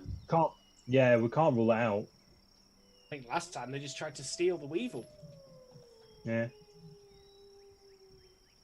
Yeah, I don't think we could rule it out. I don't know if they would. I don't know if the giants we've encountered would have probably done that, because I think that's, Droofy and that kind of ilk seem like the sort of giants that would, knock a town down and then sift through the remains rather than do it sneaky. I don't motion to Selsig there, but I do glance over to him. But there may be others. There are lots of my kind that like to do things weirdly quiet and with bows and some other such smaller weaponry that I don't quite understand. But who am I to judge that? While looking through the books, did you find any hints, Salsig, of the giants having minions? Nothing specifically. I know of. I'll have another look at the books I was just glancing through, though. Just like. I mean, not per se. The giants usually don't.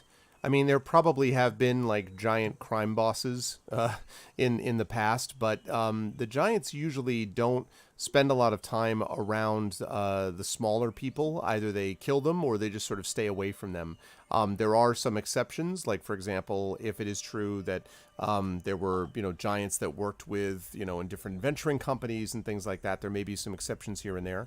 But for the most part, there's not a lot of information about giants working with or hiring people underneath them. Dragons are much more likely to hire minions than, let's say, giants would be. But it's not unheard of, but certainly not anything that you saw extensively in the books that you're reading. Okay.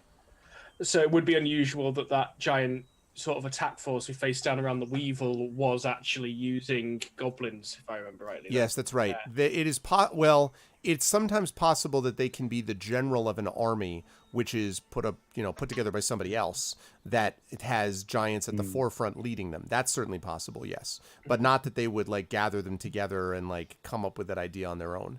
It would be some other force holding them together. It seems unlikely that giants would bother with the complexity of hiring people to do things for them. They're much more. They're like the guy who bashes you over the back of the head rather than up on you and picking, because that's too much effort. You roboted out a bit there, Saber. Try that again. Oh, I'm glad it wasn't just me. Yeah, try that again, Saber. I think I just left to close that. There we go. It's very unusual that a giant would go through the effort of hiring or cooperating with someone, I think, looking here. They're much more likely to bash you over the head to find out what's in your pocket than follow behind you and just rifle through your pockets hoping you don't notice. Gotcha. Yeah, why bother? To pull an analogy out of thin air, which is not relevant to anything, but... Yeah, why bother sneaking around when they can just step on you? Exactly, yeah. You're a giant. I appreciate. You don't need to be so. Yep, I appreciate that completely. I have no need for stealth. Don't say sure. So yeah, I think maybe it's possible. I just don't know if we've got enough, if we've seen enough evidence to suggest that the giants we've been involved in have done that. But like I said, there could be other giants that don't have as much power within the realm of giants. I mean, there's bound to be different factions, different types, different. I mean, we've got people hoping to get a giant on their side. Yeah, we've got Zephyros. He's not exactly, a war fighter, is he? It could be someone similar to him. I'm not saying it is him. Don't get me wrong. Someone similar to him, a magic user, perhaps a solo, someone working on their own, who's employing this network to do stuff like that. Who knows?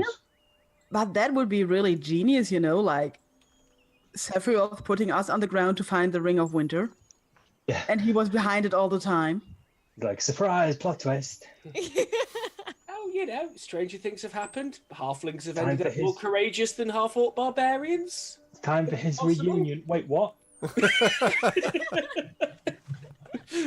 I was right, tested. We need to get you out of this place. We need to get you out of this place, man. This is doing funny things to your brain. So let's get you out of this place before I start doing funny things to your brain. Speaking of which, while you've been here, have you read anything? Because I am not looking through these books, right? Screw that noise. Have you read anything about curses or the removal of curses or the acts of blood or anything like that? I try to talk, but I assume Greta will shut me up. Yeah, River, but you look like you have something to say. yeah, we did, but we did not find anything helpful right now. Oh, We're Oh. keeping looking. okay. We have a hint of a book that might help us. I noted down the title. Okay, what's the name of the book? It's Cursed Axes Volume 2. Volume 2? I made it to Volume 2? This thing's going to kill me. I should be like, At least it wasn't bad enough to be in Volume 1. Just like, oh, by the way, these exist on the scale of There's cursed not a axes. copy of like 10 most unfortunately cursed weapons in Faerun. Could have been Top worse. 10 most misery-inducing items that you might want to pick up that have sharp blades. Volume 1. You could have had No. the axe of skin disease. Wait, there's an axe of skin disease? Probably. I don't have that one. Well, yeah. Really glad I don't have that one. Anyway, okay. Well, if you've not found anything, that's cool. Well, if you found something, but it's to lead to something else. Is there anything else we need to find out here whilst we're here? Like, are there any other books that you guys need to look at? Because this place is giving me a headache, and Celtic is just going further and further into madness. Talking about courage and darkness, and he's gonna cross skills at paladin in a second. Find me a chair. Yeah, I'm a little concerned for your safety. I'm not gonna lie. I think we can just go out and maybe have a talk with our tree friend again, because I'm really upset about how he treated River, and I would like to talk with him about that. And I hug River. Yes, I would just like to talk to him in general. Yes, well, I'll put an arm around River again. Don't worry. I'm sure your love of food is secure. Don't worry about it. Okay. So you all are going to head out of the center, the heart, basically, of Shadowtop Cathedral. When you come out of it, you see Turlang, who is now seems to be leaning down. Sweet Roll is kind of pulled as far away on his rope as he possibly can, and from Turlang. And Turlang is reaching out a hand with his hand open, and you can see that there seems to be something on it. It seems to be maybe like, you can't tell if it's like an apple or a fruit of some kind. And he sort of is holding it over, and Sweet Roll seems to have no interest whatsoever in going anywhere close to the hand of the massive giant tree that is there. And as you come out, Turlang, as his back to you, is saying, "I don't understand why you should be concerned. This is a delicious fruit. This would give you sustenance for your journey ahead. Are you concerned about something? Why exactly are you shivering?" And, he seems like looking down at him like... For somebody living in a forest, I would have thought you had more experience with shy animals. And he turns around and he says, "Oh, yes, indeed, Greta, you make a good point. But the animals here know me. I am not familiar with the animals that have been made suitable for domestic use. This one seems to have forgotten its wild nature. I can gather no information from it. I attempted to give him this delicious fruit, and in return he gives me a look of terror, as if there's something about me to be frightened about." And he booms out this laugh that rocks the trees around it. And Sweet Roll, if it were possible to dive to the ground and crawl, would be doing that. He just I get between the tree and my pony. Could you just please stop scaring my pony? I'm scaring it. Yes. I did not mean to do that. I apologize, pony known as Sweet Roll. Perhaps my bark can be said to be worse than my bite. And he breaks into laughter that's even louder than before. Several leaves fall off the trees just from the level of noise. And then he calms down. He's like, I am sorry if I in any way startled, of course, your horse. Did you find the knowledge that you sought within the cathedral? I look at my friends. I think we found as much as we could. You made River sad. I did. How so?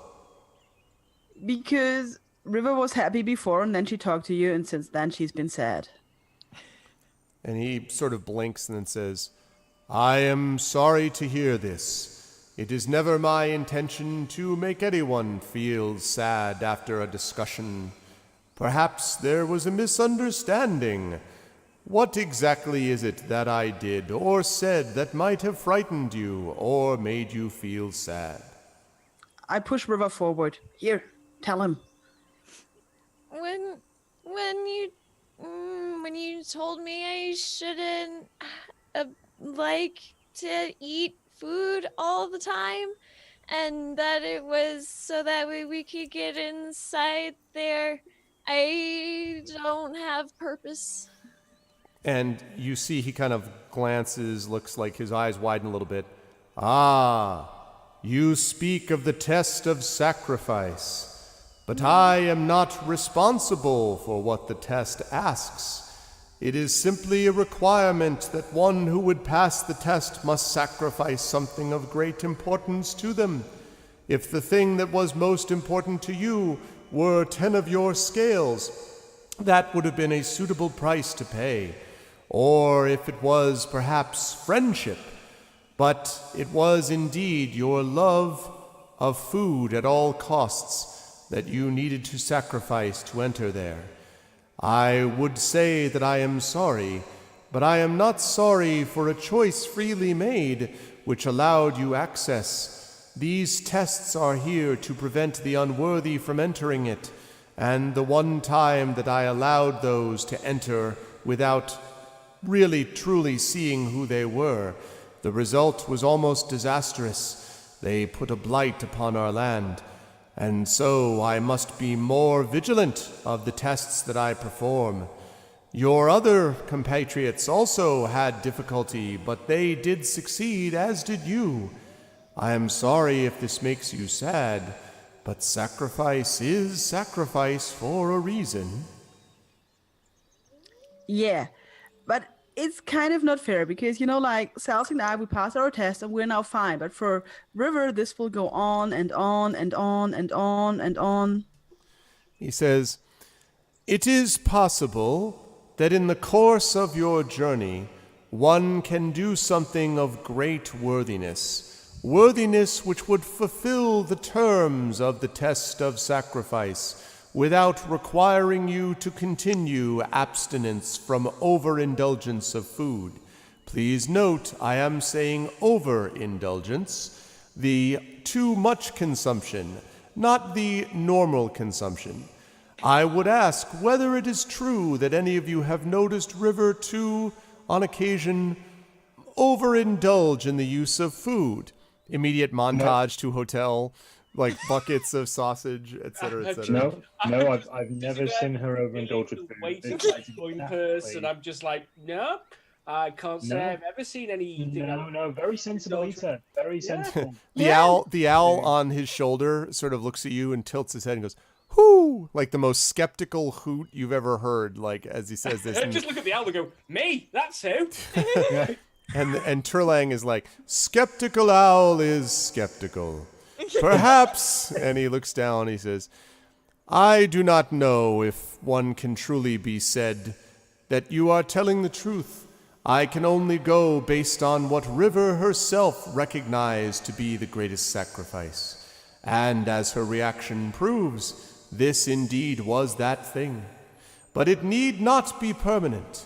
If you are able to perform and engage in the tasks of worthiness, you may succeed in gaining your ability to consume an overindulgence of food again. Okay, So- thank you, Tree Man. Then I just walk back to Greta because, like, I don't know what else to say.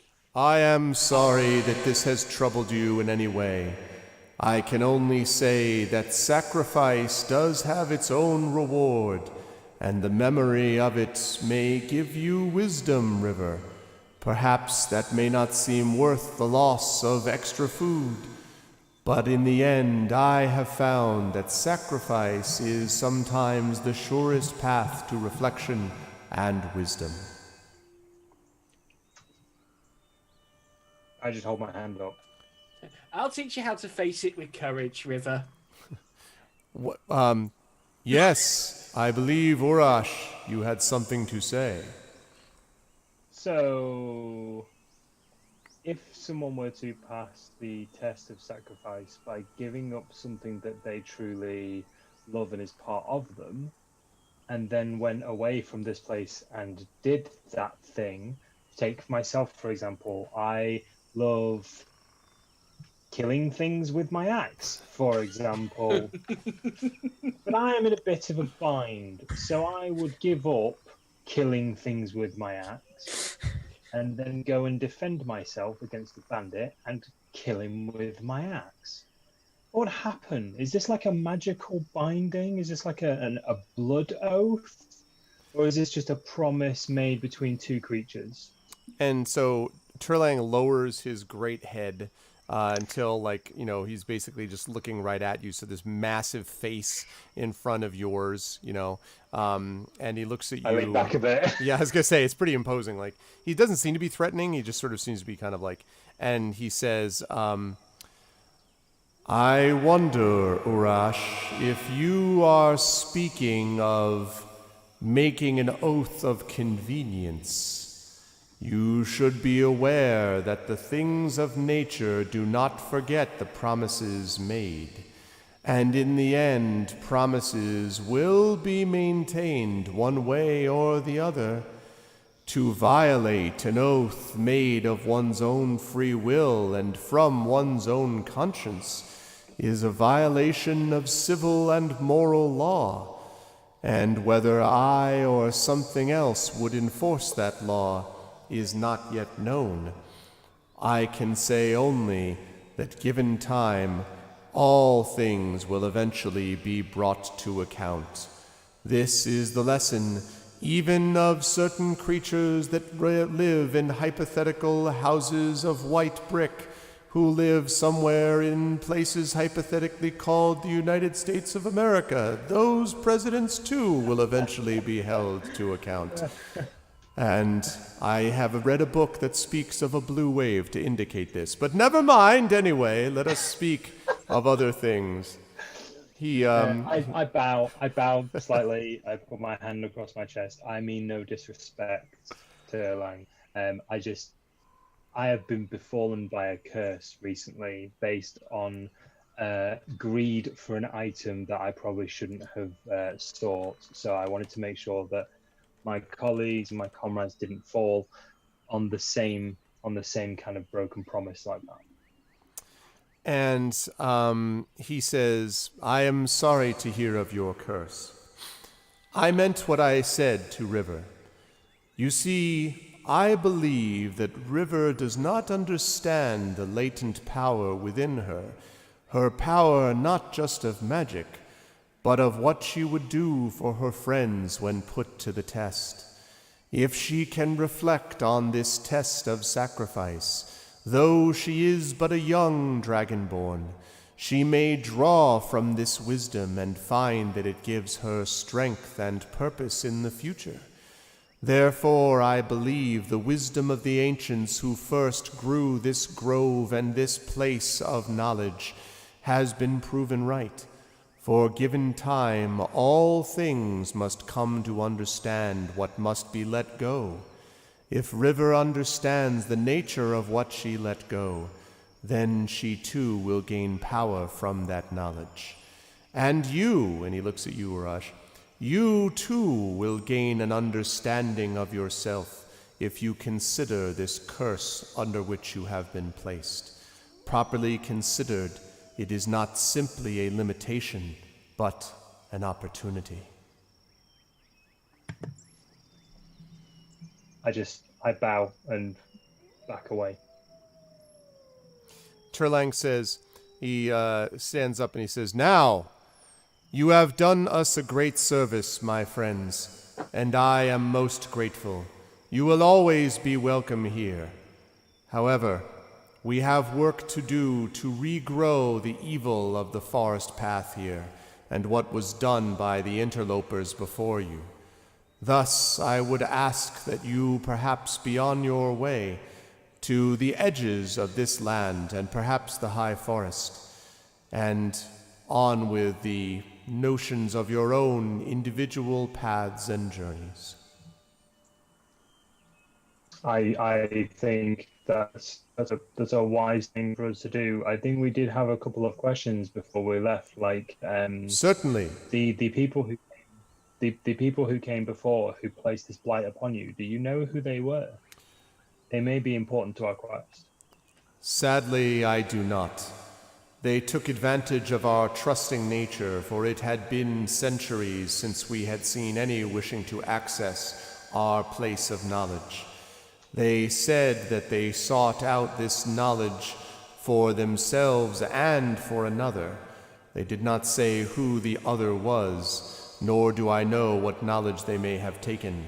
As I told Greta and Selsigen River, when they left with this terrible blight upon us, they laughed and said that we had paid the price for our lack of vision. I did not understand what they meant, but there must be someone of great knowledge and power directing their course if they found their way here without outside aid. Did you see anything? Do you remember anything specific about the people? Did they give you any names, any descriptions, defining scars, tokens around their neck or something like that? And he says, "I know only that there was one dwarf and two that you call humans among them. They were all dressed in dark cloaks. The leader of their group was the dwarf. He spoke with a silvered tongue, and that too gave me pause, for it has been long since I have seen a dwarf who did not speak their mind. It is why, Greta," he says, looking back at you, "it is why I perhaps found you the most troubling of all, for I have always believed dwarves to be forthright and honest until this dwarf made his betrayal."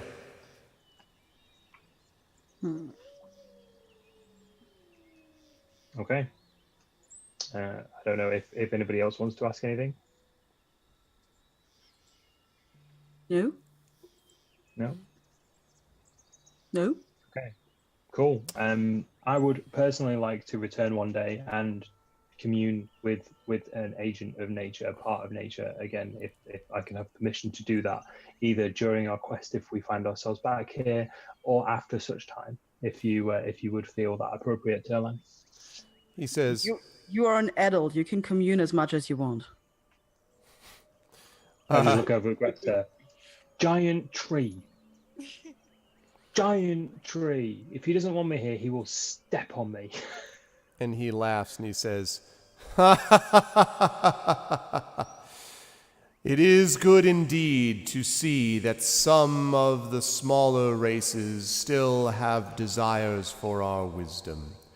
I grant you your request, Urash, and I would go further. Perhaps I can give you some wisdom to take with you." And he bends down and he pulls from one of his hands a small branch that's kind of leading off of one of his fingers. It is a small branch that's big enough, it almost feels like basically the size of your forearm, Urash, basically. And he hands it to you, and it looks like it's sort of bendable, so like you could fit into a pack or something. And he says, "Take this piece of the forest and of myself with you.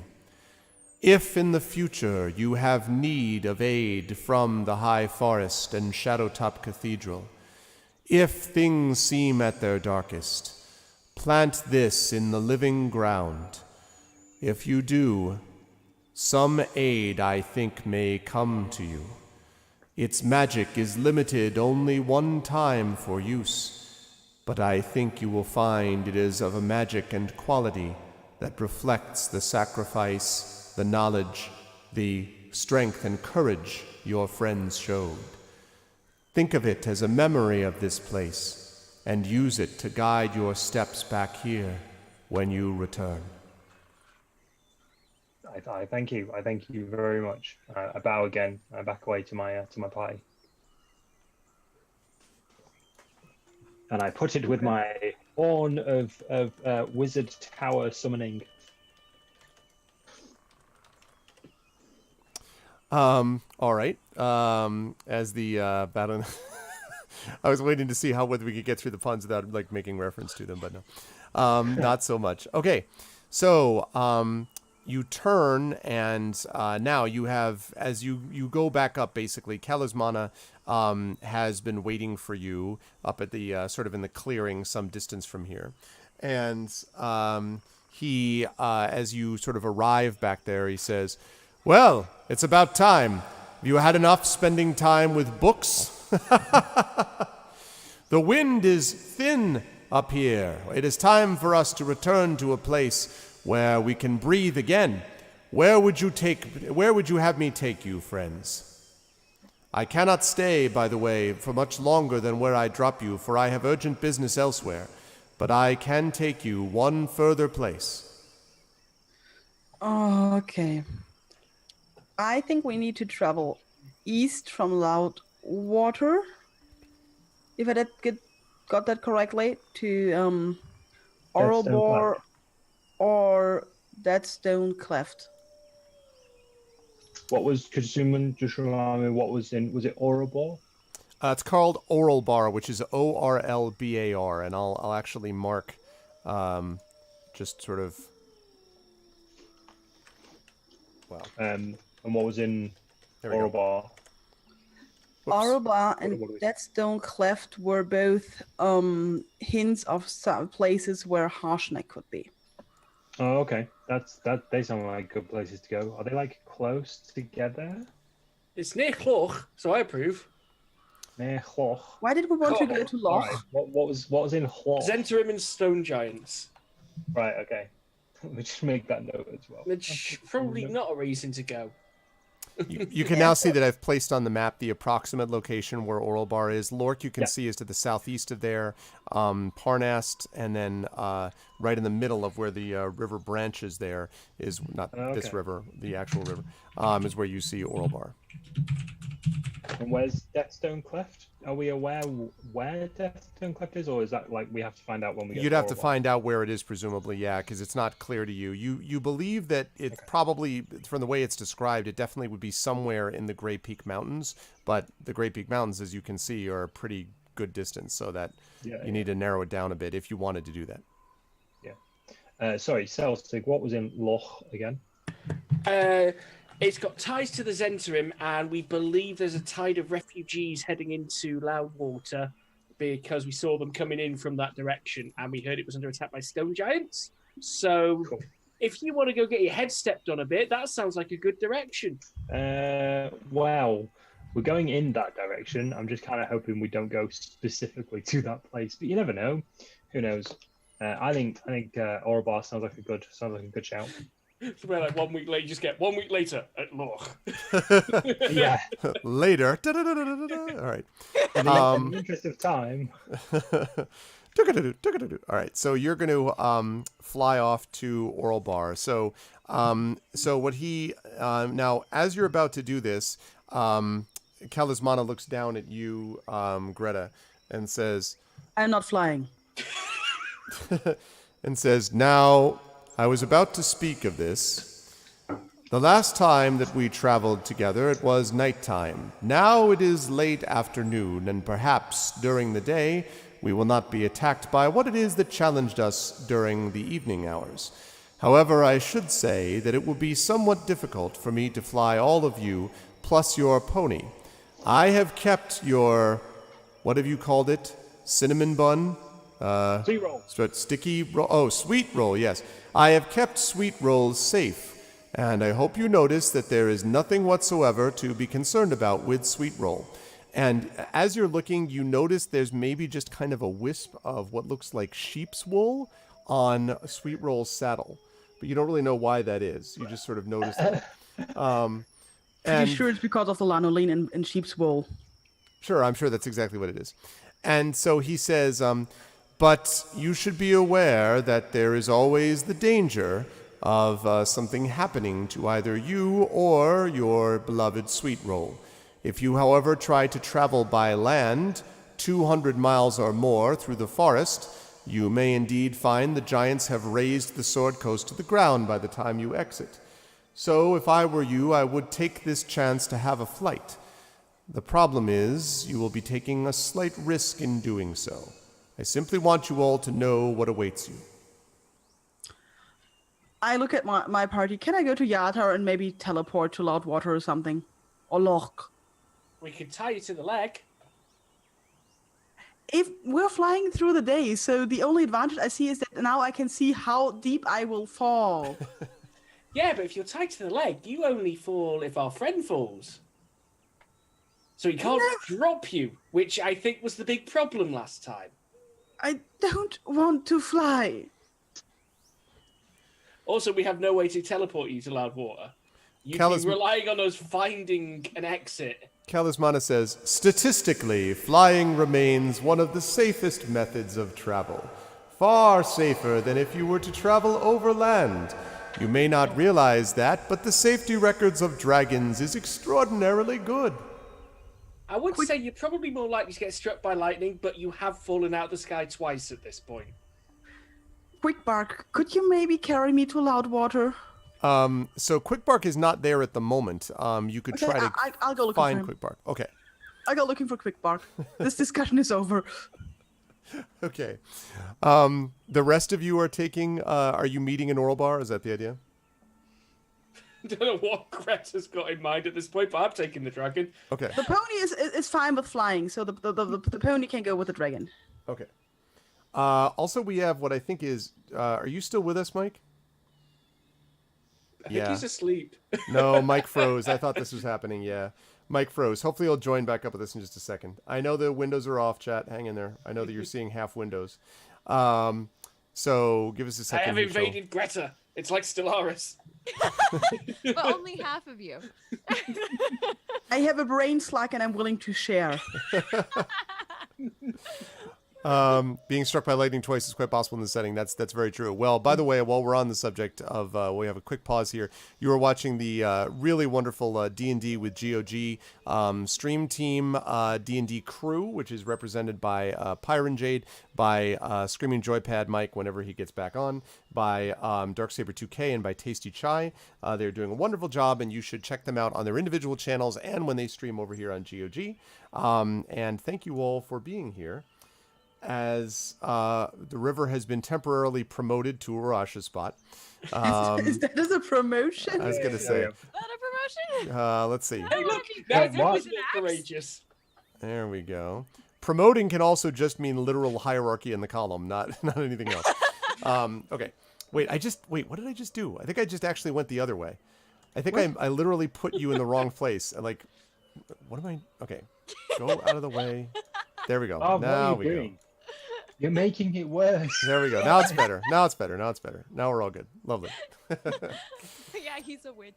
Okay, he's a witch. All right. So anyway, yes. So thank you, everybody. If you like what you've seen here, please follow the channel and check out our individual channels as well. Okay. So as I understand it, Kalismana is going to take Selsig and Urash and River. Greta, you're going to go with Quick Bark if you can find him, and you're also going to take your pony, take Sweet Roll. Is that my understanding? No. Sweet Roll can go with Kalismana. Okay. All right, so Kalismana shrugs and says, all right, I'll take good care of Sweet Roll, fear not. I wouldn't harm a hair on his on his really charming head. And so he says, as you're heading off to go get Quick Bark, all right, you three, the wind is up and the day is fading. The time has come for us to be gone. Yeah! Awesome. Yeah, freeze frame. Okay. Have a safe flight. Not sure if you did that deliberately. Did he do that deliberately? Oh wow, that was amazing, Mike. I don't know how you did that, but that was amazing. That was really impressive. Well, thank you.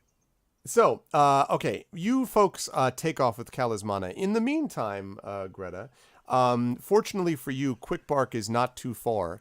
And after a little while, you were able to track him down, and he looks down on you and says, "So it is Greta at last.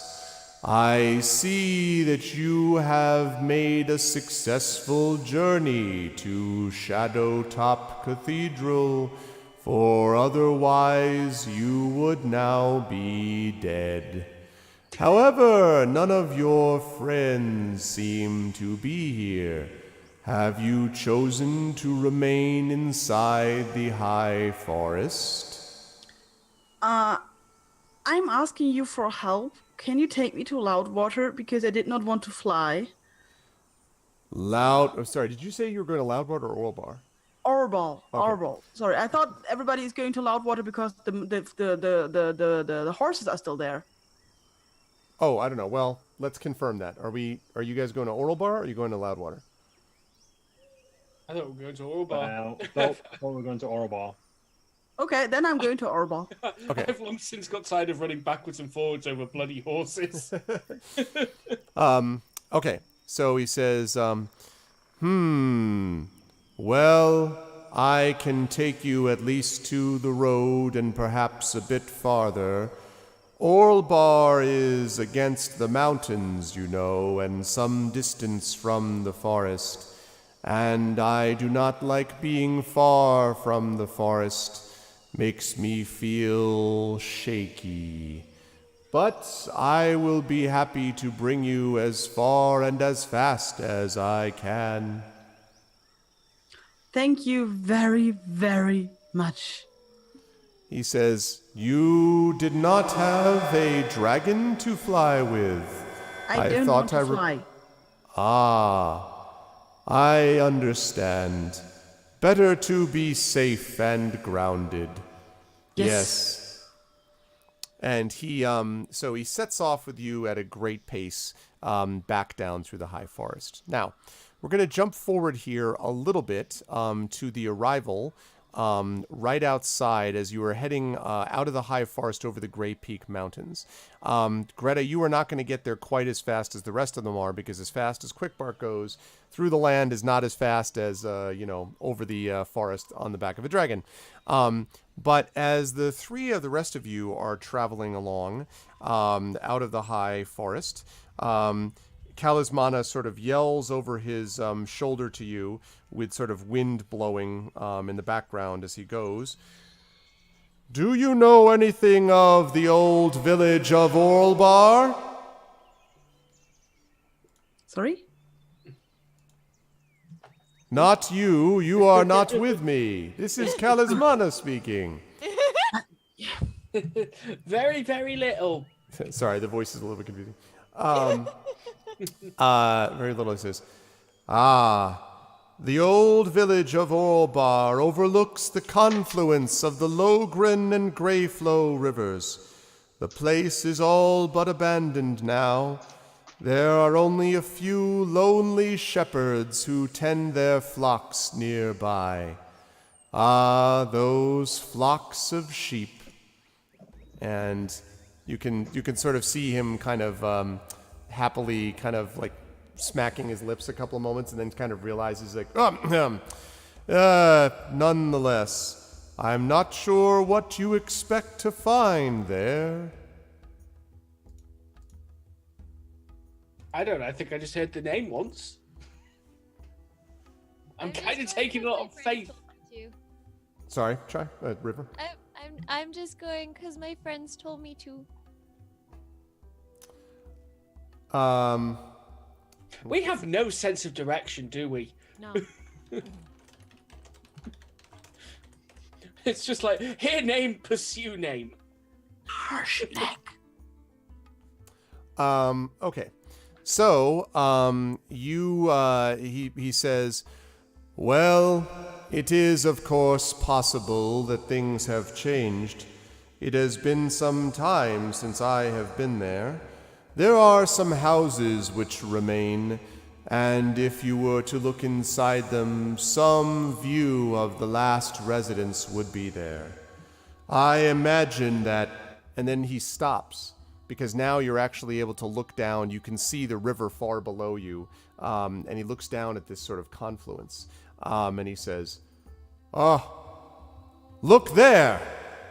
And as you look, all of you are still pretty far away, but you can make perception checks for me. Talisman of the Dragon has better perception than any of you, probably, but...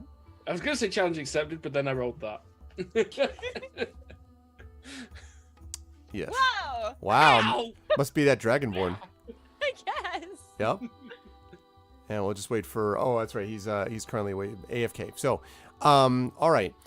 Celsic, you can't quite make it out, but River, you do. There are what looks like in this village that was previously mentioned. You can see a flat area on the ground, but in this area are tons and tons, almost a veritable forest, of piles of stone. Some of these are as much as 20 feet tall, and it almost looks like a stone forest, except clearly that each of these pieces, these columns, have been, like, built, basically. Stone on top of stone on top of stone. Okay. And Kalismana says, do you see that? Sorry, too loud. Yeah, what is that? I do not know, but that is where Orlbar used to be. I don't know what's there now, but that is your destination. Oh, that seems sort of bad. Celsic, this is sort of bad. I'm pretty sure that those are not. Those were houses. What were houses? What? Those down there. Can you not see that?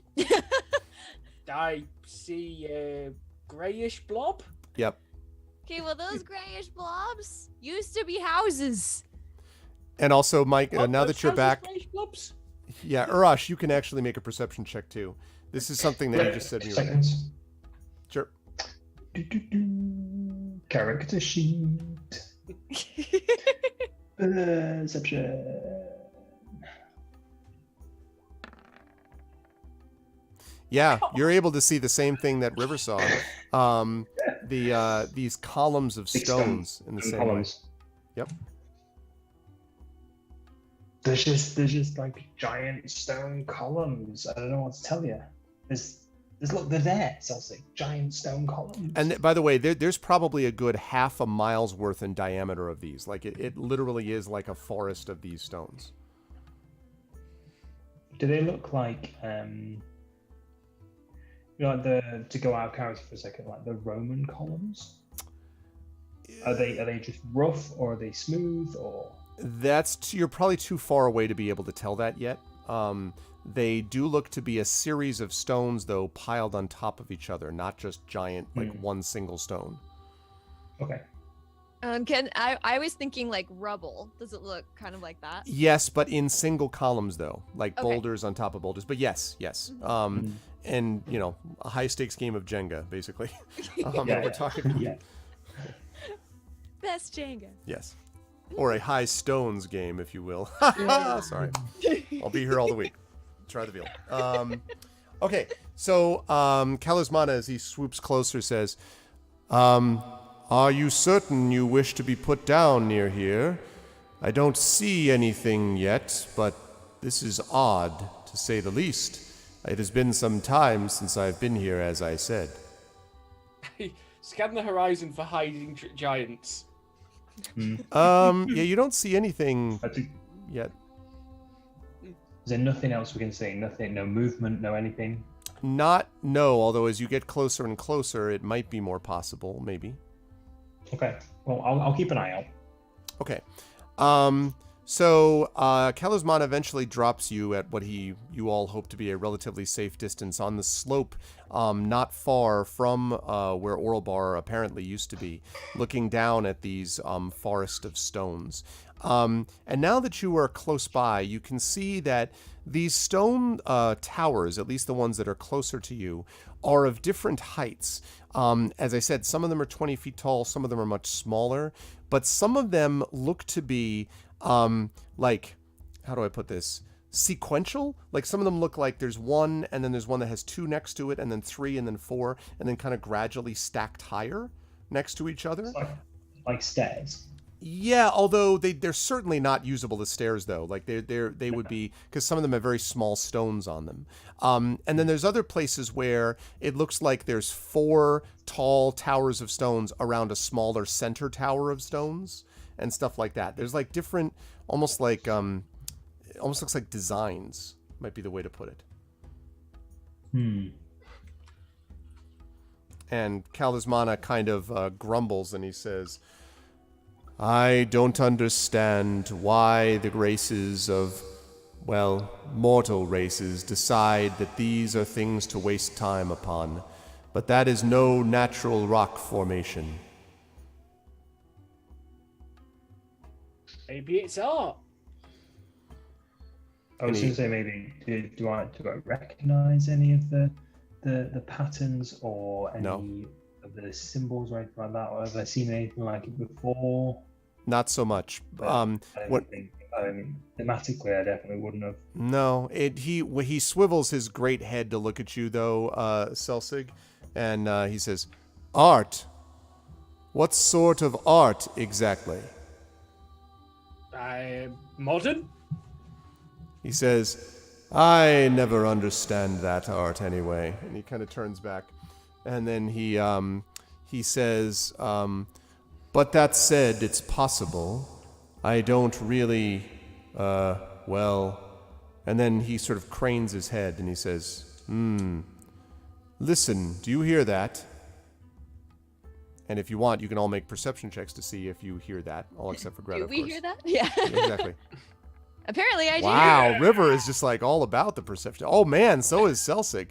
You guys are like, wham! I can count the feathers on that hawk over there, 3 miles away. You hear like, like Jesus, like breathing. Somewhere in the forest, you hear, "I'm so glad that we didn't get taken into the like. I'm so glad not to be flying." No, just kidding. You don't actually perceive Greta.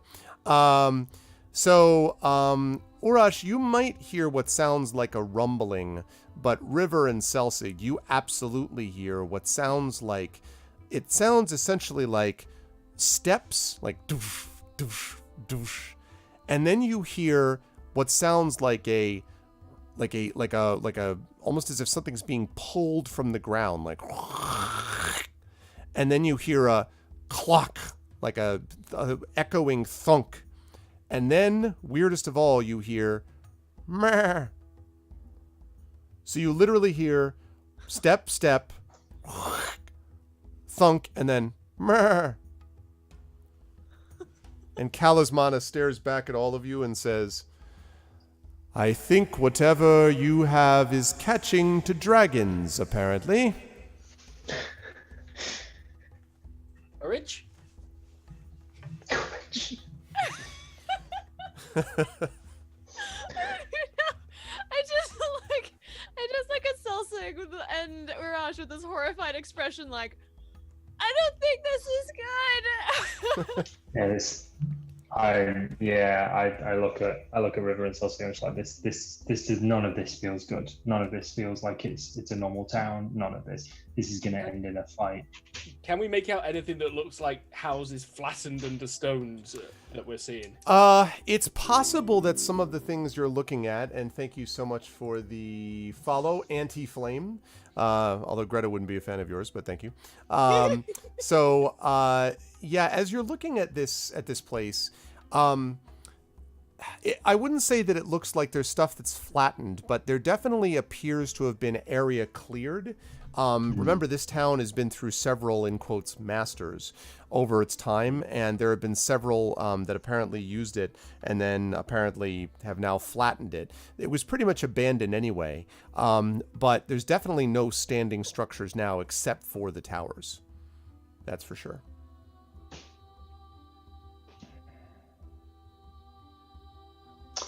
And nothing else we can see now we're a little bit closer.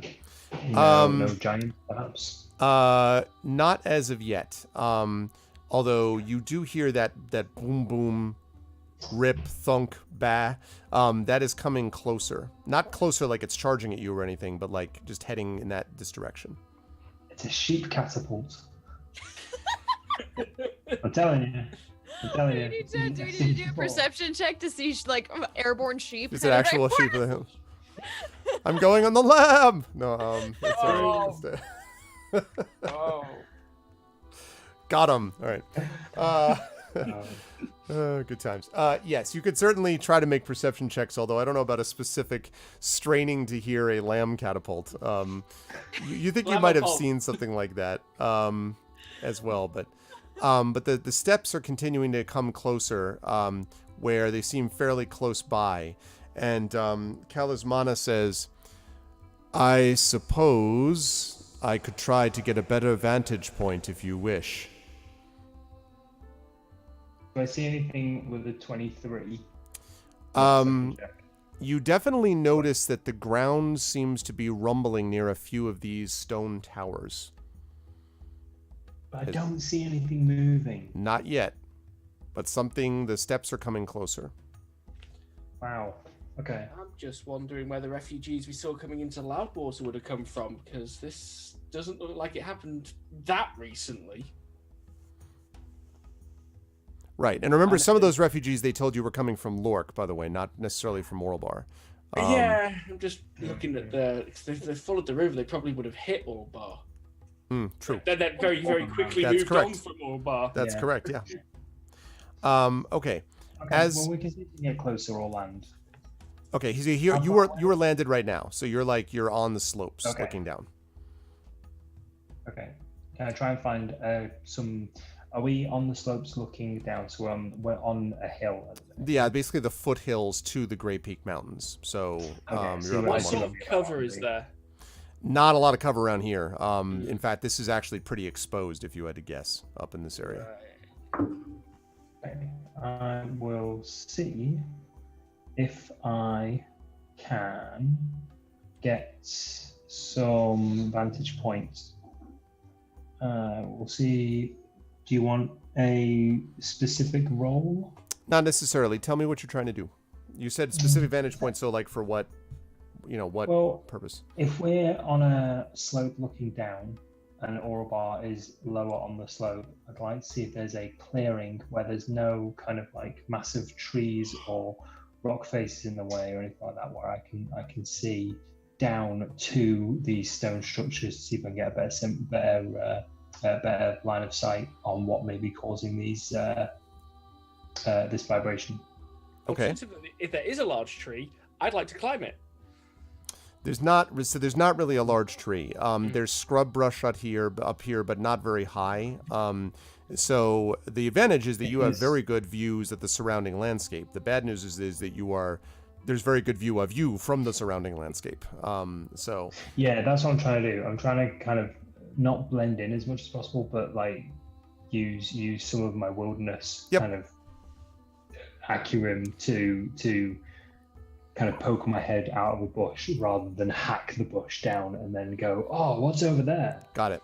So as you go up to that area and look down, freeze frame for a moment.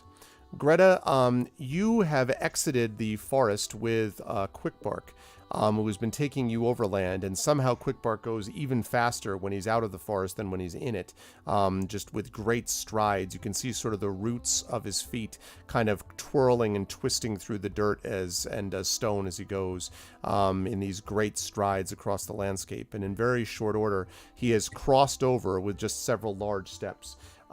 He has crossed over this large river that you can see, which is extending to the north and south here, over there. crosses over that.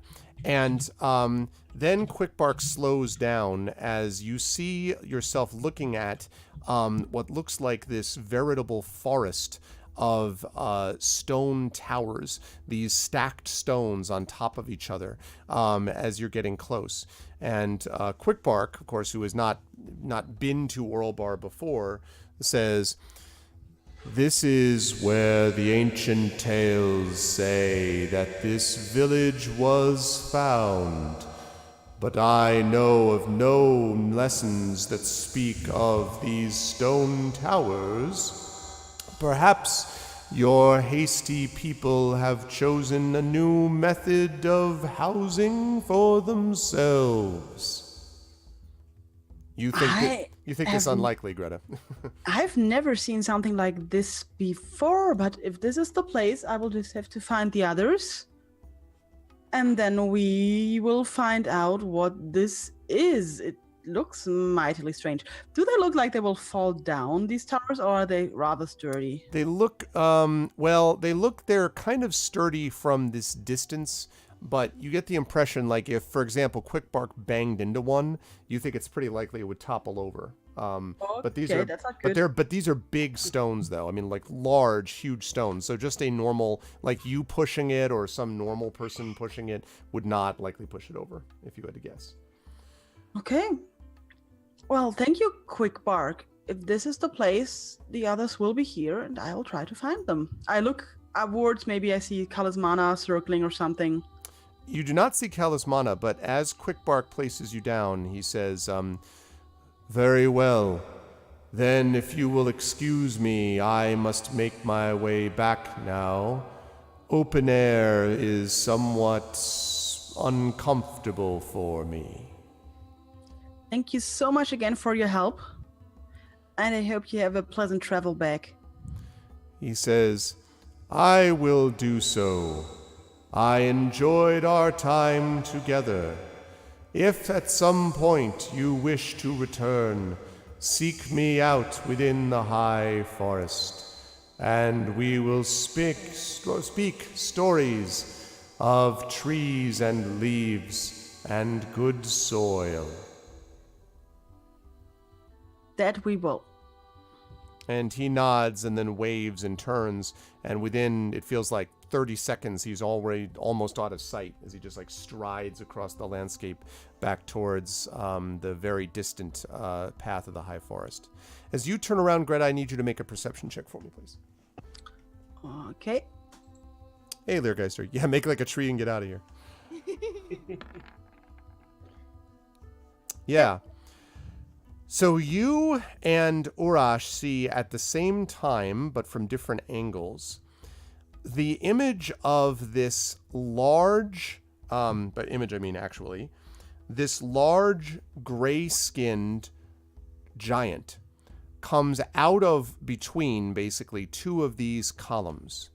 And you see that he is holding a large stone, a stone which is, I don't know, 30 feet in diameter, this massive stone with no trouble, just carrying it. And he puts it down on the ground next to one of the towers. And then he reaches, goes over, takes another couple of steps over to another stone lying on the ground, picks it up, places it on top of the first stone. You hear this thunk. And as he pulls the stone out of the ground, you heard this, and then a thunk as he puts the stone on top of the last stone. And then you see what you're almost certain is a group of goats that are behind this giant that are eating at what's left of the grass around these towers. And a couple of them, you hear them going, meh, meh, meh. He seems to take no notice of the goats. And he goes around and is stacking more of these stones on top of each other. Totally silently. Are the goats following him? Yeah, they seem to be. Could you... I hide. Right. Oh, sorry. You are in the middle of absolute open land, Greta, unless you would like to dig a hole in the dirt. Your only real option would be to try to duck behind, like basically head into one of these forest of stone towers. But at the moment, you are very much out in the open. In that case, I will just not move. Maybe he will not see me when I don't move. Like a dinosaur or something. Okay. Do you want to put your head in the sand? Just to make Nope. sure. Okay. Put a lampshade on your head. Okay. All right. What about you, Raj? Could you describe the giant in as much detail as Urash can currently see? Sure. So I love it when you have to reach for a book.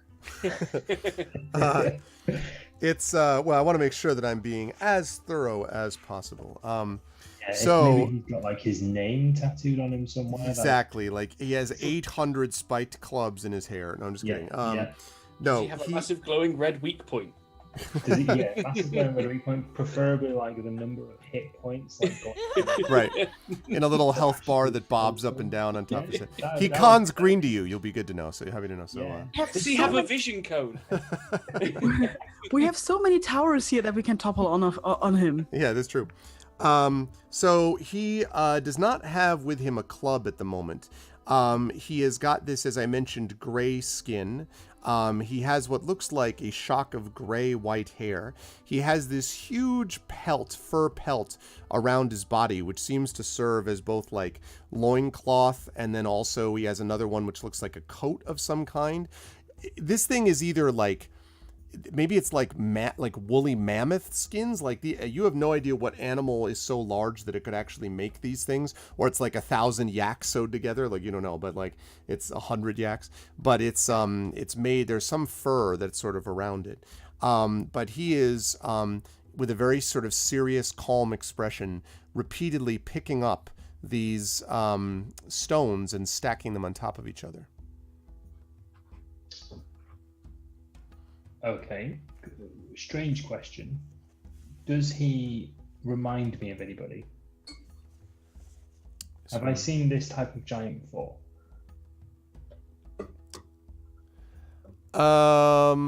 It was the fur pelt that made me think of this. I would say not. I don't think you've seen this particular kind of giant before. No. Okay. And muscular-wise, very muscular, Yes, quite thin, extremely muscular. Extremely muscular. Extremely muscular, although you do note the lack of a club or any other kind of weapon. Doesn't seem to have a weapon. Oh, wow. Still a giant. With giant stones. With giant stones and a horde of yaks or whatever it's called. Well, it's more like 5 or Yeah, 6 go on. goats more than a horde, but yes. His goat army. I've seen My I've seen- goat. Okay. You've made me mad. Oh. You wouldn't like me when I'm angry. Don't make me hoard in on your. Oh man. Let's put out these puns.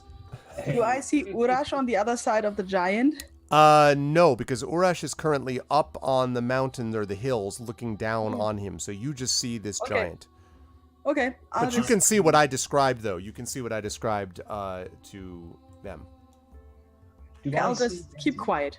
Really quiet. Okay. Do I see Greta? Make a perception check for me. Greta, make a stealth check for me.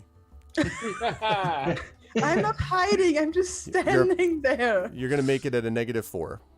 14. Okay.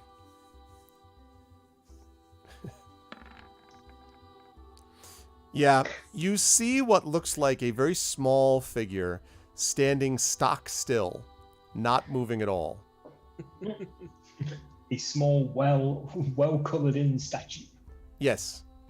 Seems to be all by itself, too. It's like just Yeah. stone towers, bunch of land, random small things standing in place, bunch of land. Okay. What's the slope like to the stone towers? Like, can I descend it slowly? Yes, it's a fairly shallow slope and fairly long, actually, because this is just the beginning of the foothills that lead up to the Grey Peaks. Okay, I'm gonna start descending it slowly. Now, who's with me at the moment? Is it River and Celsic? That is up to them. And Yeah. sweet, and sweet roll, in by the way. party- Let's not forget that. In party wise. Because Yeah, I was when we split, I was AFK, so I'm just double checking who. Oh, I see. Yeah, Selsig, River, and Sweet Roll. Greta went separately with Quickbark. Got it. Oh yeah, because I needed to ask who Quickbot was. Okay, Yeah. cool. Right. Well, I will slowly start moving down the slope, and I will glance back at the others to see what they're doing. What are the others doing? trying to show him how you crawl down the slope. Courageously. Yeah. This is a courageous crawl. Yes. Every step is braver than the last. Because we've just seen a giant. Yeah. Yeah. So Robin bravely ran away. Greta, I would like you to make a perception check, please, for me. Okay.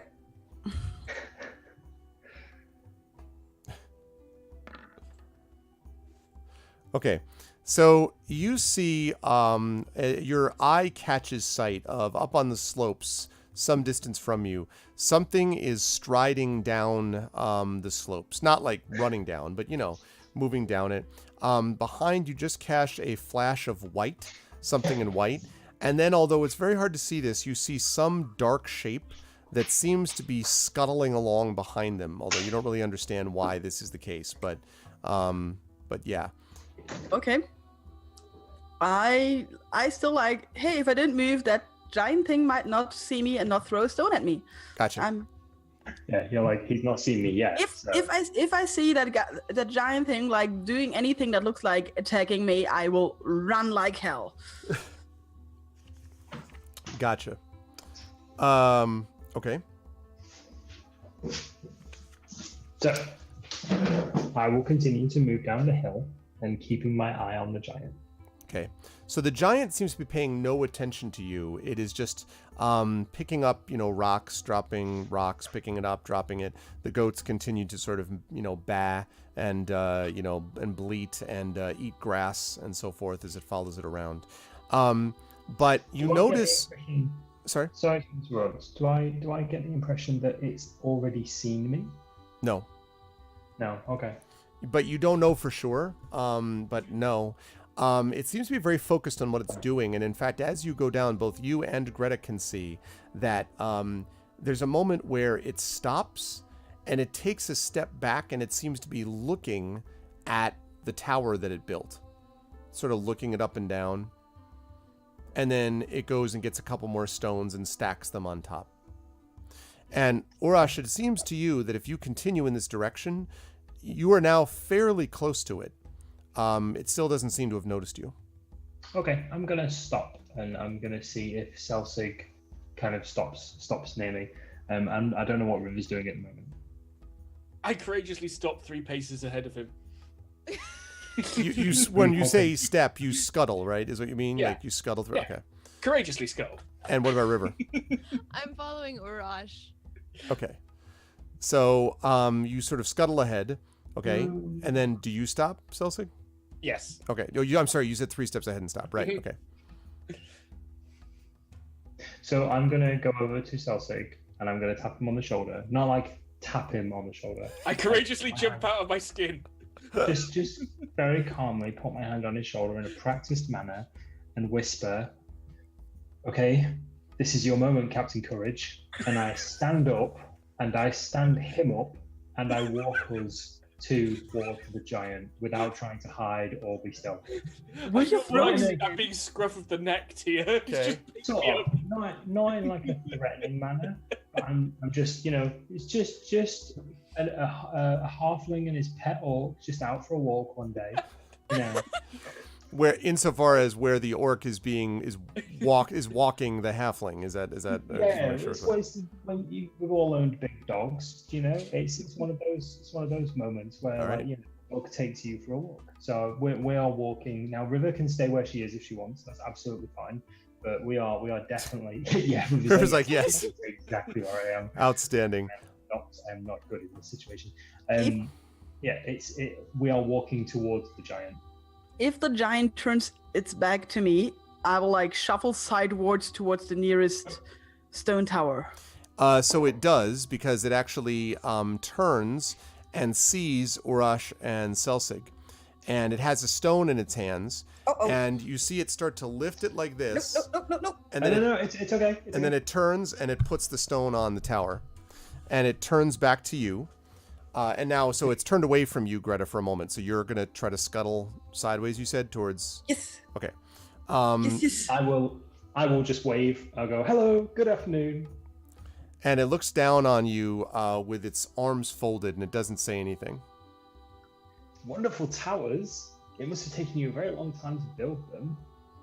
And it kind of turns its head and looks at both towers, and then looks back. There's lots Behind of the them. rocks. It must have taken you. It must have taken you a very long time. Did you build them all yourself? They're very impressive. And the giant looks down at you, and then points to its mouth and shakes its head. Oh, you can't. You can't talk. And it Oh, nods. I see. Oh, I am Urash, and this is Selsig.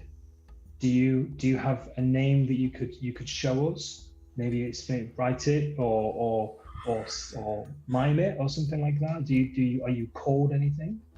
And it nods, and it turns around and it grabs one of the goats. The goat's like, meh! And he turns it upside down, and then using the horns of the goat, it goes and it draws something in the dirt, and then turns it around and puts the goat back. And the goat, which apparently is used to this, because the goat doesn't flip out.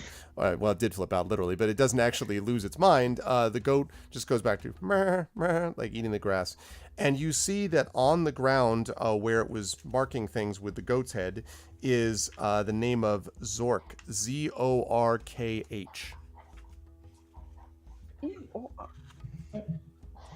Well, it's an honor to meet you, Zork. A craftsman of your quality, building something like this. It's a real honor. Did you do all of this yourself? And he nods solemnly. That's absolutely wonderful. Selsig, isn't that wonderful? Seeing something like this in the wild. Yes. Selsig. You're still like flat in the ground, I assume. Yeah. You're just like, I like stones. Can we? I know good stones where I see them, and those are some good stones. Did you make them yourself? And Zork sort of looks and impassively shakes his head. And then he points in the direction of the mountains, and then points at the tower. So you One of the went towers. and got stones from the mountains. He again shakes his head no. By the way, Greta, one quick note. At this moment, you are now close enough to one of the towers that you can see that Urash and a very nervous-looking Selsig are currently speaking to him. River is some distance behind them, kind of looking sort of shocked and stunned and like a little nervous. I'm pretty sure River is taking care of my pony. And so I'll just... Sweet Roll has bolted off in the... No, just kidding. Sweet Roll is the full stop after Zork at the moment. And I will like try to like do see my circle and then meet with Urash and Selsig. Okay. Because they don't seem to be dead yet, so that it might be working out whatever they're doing. That's an improvement, yeah. That's a sign. So he again, Urash shook his head when you asked that question. Okay.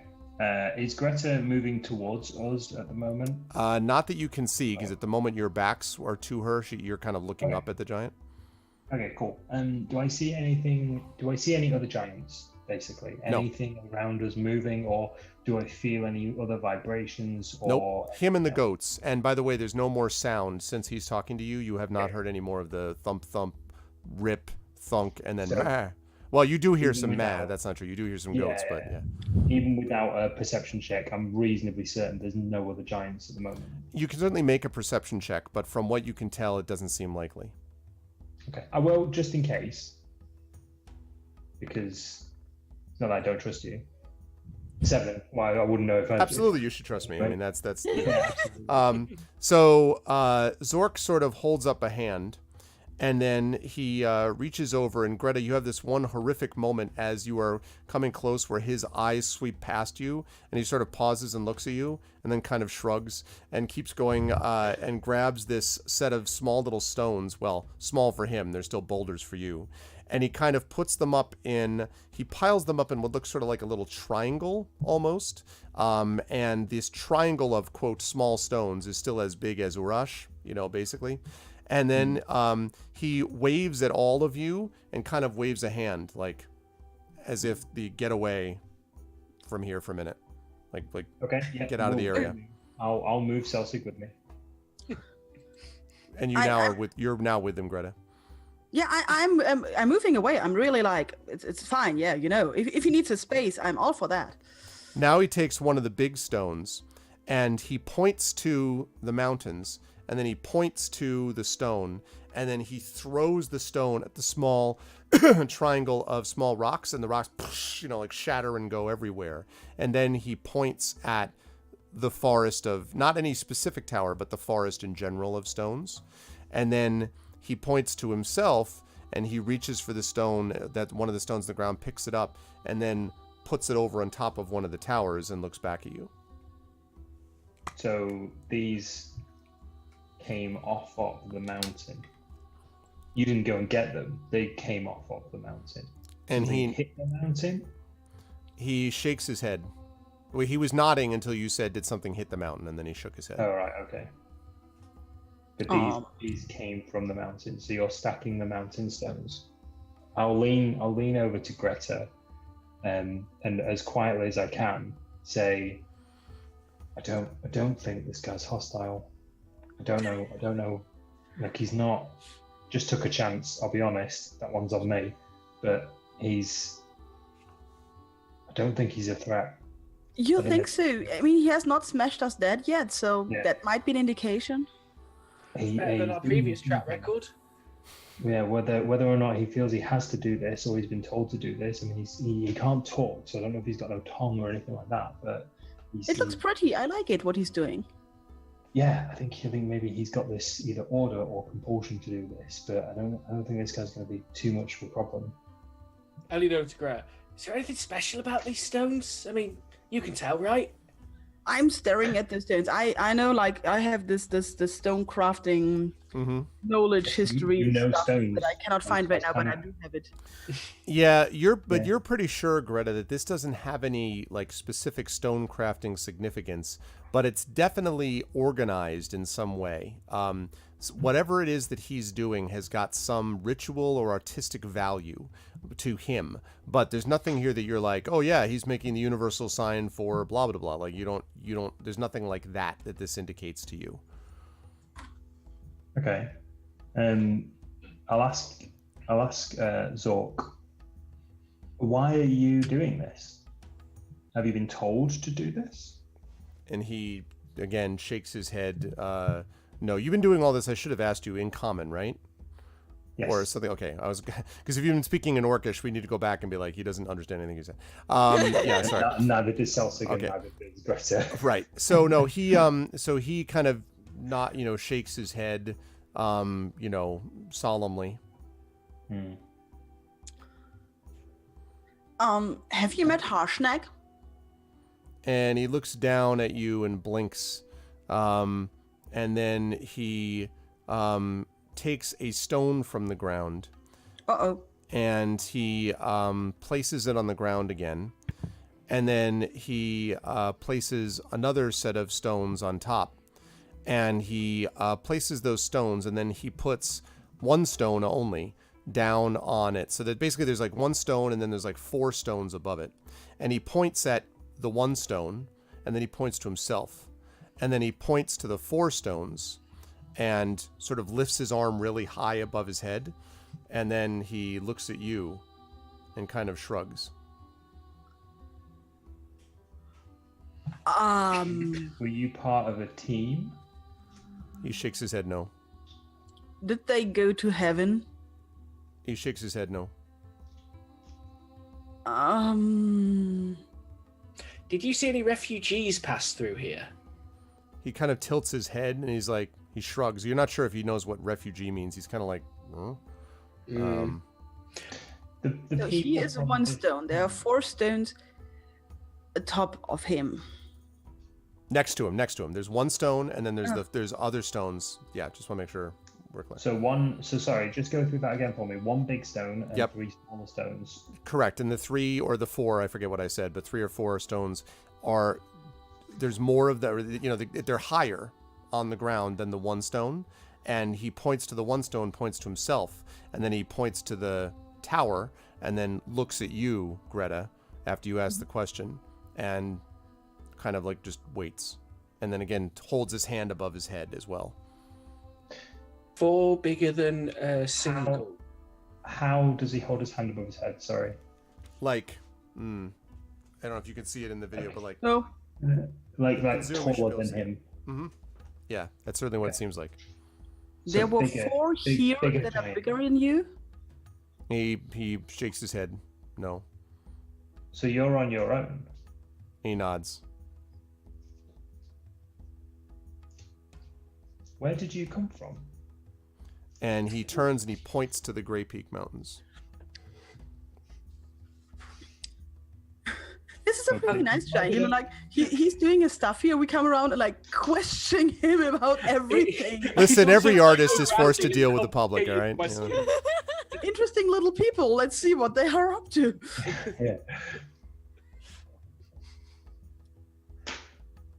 Hmm. Do you know what happened to this village?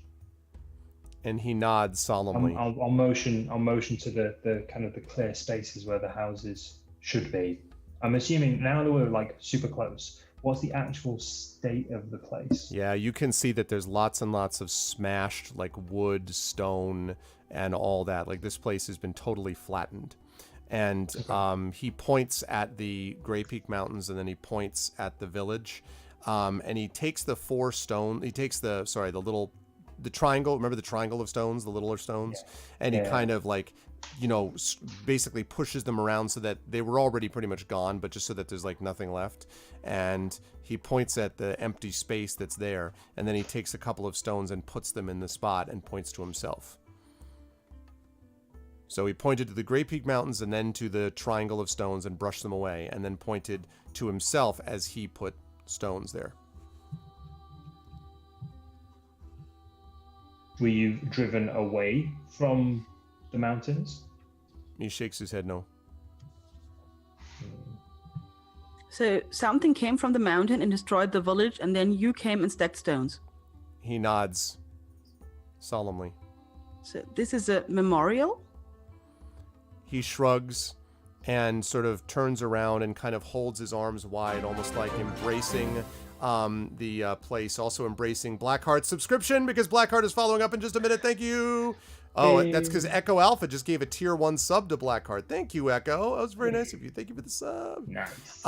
So he sort of holds his arms wide as if he's embracing, all the sort of forest of stones in front of him, and then he turns back to you, and he points down at one of you, and he actually points down, I think, at let us say Greta. He points down all the way, and he sort of traces out on you, and then over on River traces out. He's pointing to what looks like your armor and the symbol of Fultus that you have, which is obviously like so small. He can't point it out directly, but it's like a massive finger is like pointing at you. And then River, he points at you and sort of points at like your cape basically behind you. I thought is River with us? I'm sorry, River was far. I beg your pardon. You're right. River's back. I'm sorry. So not that. So then Celsig. I beg your pardon. So then Celsig, and points at basically pointing out your like cloak that you're wearing, and does the same thing with you, Greta. And then Urash seems to be pointing at anything that has color or shine or art design or artistic quality or anything like that. And he's pointing at all of that, and then he points at the stones and points to himself. And for the first time, he gives you a little smile. This is your craft.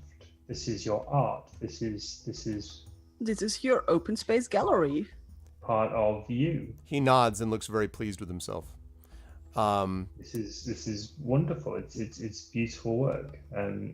we were hoping you could help us. We are searching for people who we think may have passed through here. Does the name Force Grey mean anything to you? He sort of furrows his brow and then shakes his head no. Harshnag? We've already asked about Harshnag, haven't we? He said no. He nods. When you say Harshnag again, though, he nods and he points again to the 4 things and then them himself. And then he looks around and then he grabs a couple of stones and he puts together like dink, dink, dink, 4 down, dink, dink, dink, 4 down again, like 4 and 4. These are he's just laying them flat on the ground. So 4, 4, and then he connects them with 2 in the middle. So you have standing stick, standing, you know, a standing line. Standing line, yeah, but it's flat this time. Standing line, and then a line connecting them. And so like a giant H, basically. That's exactly right. You were looking at a giant H, and he points at the H, and he points at the 4, and he points at Gray Peak Mountains, and looks back at you, and then he sort of like his eyes widen a little bit, and he grips his fists as if he's holding a weapon, points down at the big, you know, set of stones, and holds it like this, and looks down at the H that he has made. And as you are looking at this and looking at him and hearing one goat meh in the background as it's eating away at the grass, I think we are going to bring this session to a close because it is just about 7 p.m. Yep. And so we need to bring this to a close that Blackheart can get on here. Although if it were up to me, I'd love to play for another 10 hours, but I know that we can't because it's late for Greta and for everybody, and it's late for Pyron. I mean, and see, I'm already doing it. I just like mix Nick's names together. It's late for Pyron, and I know that we got to let Blackheart go, but great stuff, guys. I'm really glad that we were able to get back into this today as we're learning more about the world of giants. I will start down below with Tasty Chai as usual. Chai, good stuff today, and I really love some of the role-playing you were doing with poor River and her reactions to the food. How did you feel about stuff today, the session, and where will the fine people see you next? I, as always, love the session because I love role playing with you guys. It's awesome. And it has been kind of interesting. I've been like trying to come up with ideas on how to build up River as not this like food obsessed dragonborn, but other skills and traits she might have, like being scared of giants, which, yeah. Not a bad thing to be. Yeah. Let's see. I will be streaming here on Thursday. I will be playing Moonlighter. I think I decided. And after that, I will be on my personal channel on Friday, and we will be starting the Spyro Remastered trilogy, which I'm so excited about. Nice. That's awesome. Very, very cool. Always a pleasure. And yeah, definitely follow Chai both on her own channel and make sure you check her out here as well because she's great and so happy to have you with us as always. Thank you, Chai. Good stuff. Moving right up on the line. The Prodigal Son returned. Mike, we got Mike back and it was great as always. Great pleasure to have you here, Mike, as always. How did you feel about the session today and where will we see you next? Friggin' awesome. I absolutely loved it. Loved being back in the swing of things. Loved being back role playing with you guys. I miss you guys a lot. Apologies again for not being present. Unfortunately, work has been an avalanche recently and will continue to be probably until the new year, but we'll leave that as is. Yeah, I'm not really doing anything at the moment and I'm having a bit of a social media break. So the next time you probably see me, unless you contact me directly on social media, will be on this channel. I think that's pretty much it. Other than that, I'll be playing a lot of Stardew Valley or Farming Simulator. You hear that, Giant Software? I'm playing Farming Simulator again. So, you know, Farming Simulator 19 comes out soon, so put in a good word for me. That's pretty much it. Should be good times. Yeah, looks now. Yeah, always a pleasure, Mike. Thank you for being here, and we will look forward to having you back next month. Good stuff, man. Moving right on up the line, Saber is great to see. I was really enjoying the separate study you were doing on casinos and things of that kind, and also the super stealth of trying to get up to the towers. How'd you feel about today? Where will the fine folks see you? It's been fun as always, and it's always fun. I always seem to find a new running joke to go with coming out of each session. So I have the world's most courageous ranger mage gambling entrepreneur. Yes, I liked your courageous stealth this time. That was yeah, it was great. And well, you can always catch me up here. Yeah, exactly. Ranger stealth. Just really antagonizing Urash over it now as well. I'm more courageous than you. It's official. I can test it. Oh, But I'll be back here tomorrow on GOG, and I haven't really picked a game out, but I'm thinking I'm probably going to play some more of Yoku's Island Express, because it's a wonderful game to relax with, very colourful, very just all-around family-friendly and fun. Pinball exploration. We need more of these sorts of games. Wow. And yeah, it's brilliant. And over on my own channel, Thursday, Friday, I'm going to be playing Crusader Kings 2, because the Holy Fury expansions just came out, and it's really, really good. So I can't wait to have my leg removed as a cure for the common cold once again. This is always good times. Yeah, I at one point I had tuberculosis, and my face got removed by my doctor. Actually happened. I had to wear a mask from that point on. That's great. That's the kind of good feeling we have about these sorts of things. Oh my god. Well, it was awesome. Definitely follow Saber on his channel and on this channel. Always fun to watch him stream. I lurk over there sometimes as well. So definitely check him out. And thank you, Dark Saber. Always a pleasure. And last but certainly not least, of course, thank you to Pyron Jade, who was able to go travel her own way. No need to fly when you can take Quick Bark train. Quick Bark Amtrak, basically. And how did you feel today about the session, and where will the fine folks see you next? I absolutely love the session. I'm really happy we're all together again, that Mike is back. And actually, the chat will see me next week on stream, because next week we will have a special speedrunning event on the channel, going from Monday to Sunday, where some of the stream team will do some speed runs, or noob runs as we call them. And we will also invite some speedrunners who actually know what they're doing. So we're going to have a lot of nice speed runs scattered through the week, and we will only speedrun old DOS games, because I thought we needed a retro event. So that is going to be really, really awesome. I would also like to point out that after D&D tonight, we will have our newest stream team member give his first regular stream. We welcome to the team Blackheart, who does platformers and fighting games and other stuff that is just too fast for me. Welcome. And so that is, please stay for his stream and give him a warm welcome. We're really, really happy to have him on board, and he's going to be a great addition to the team.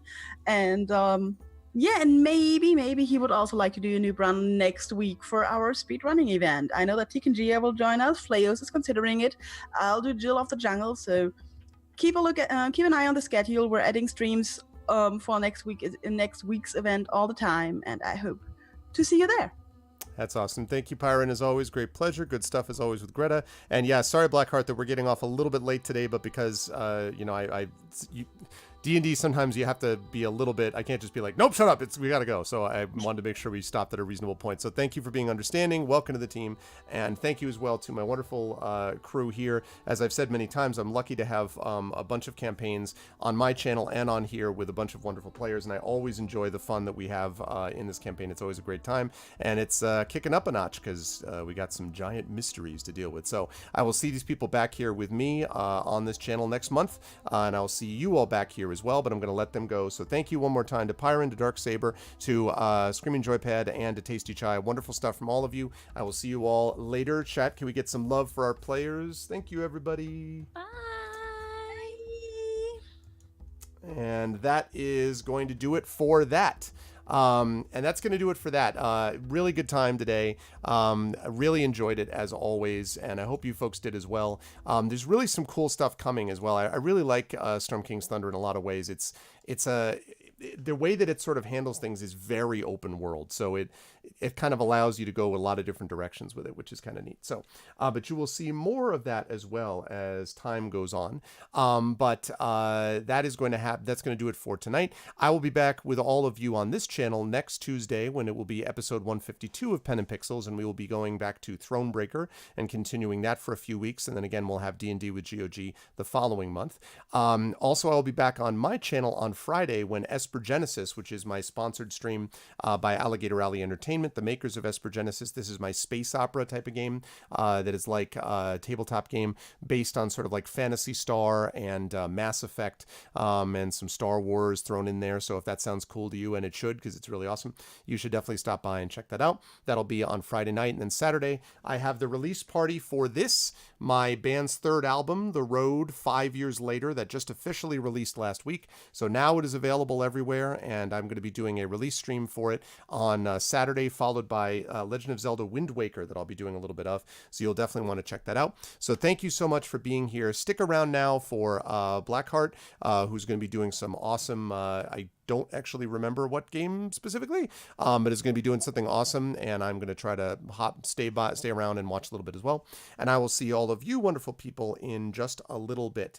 Until then, though, thanks everybody. Much love to all, and I will see all of you wonderful people soon. Until then, everyone be good to each other, and I will see you all soon. Have a good one.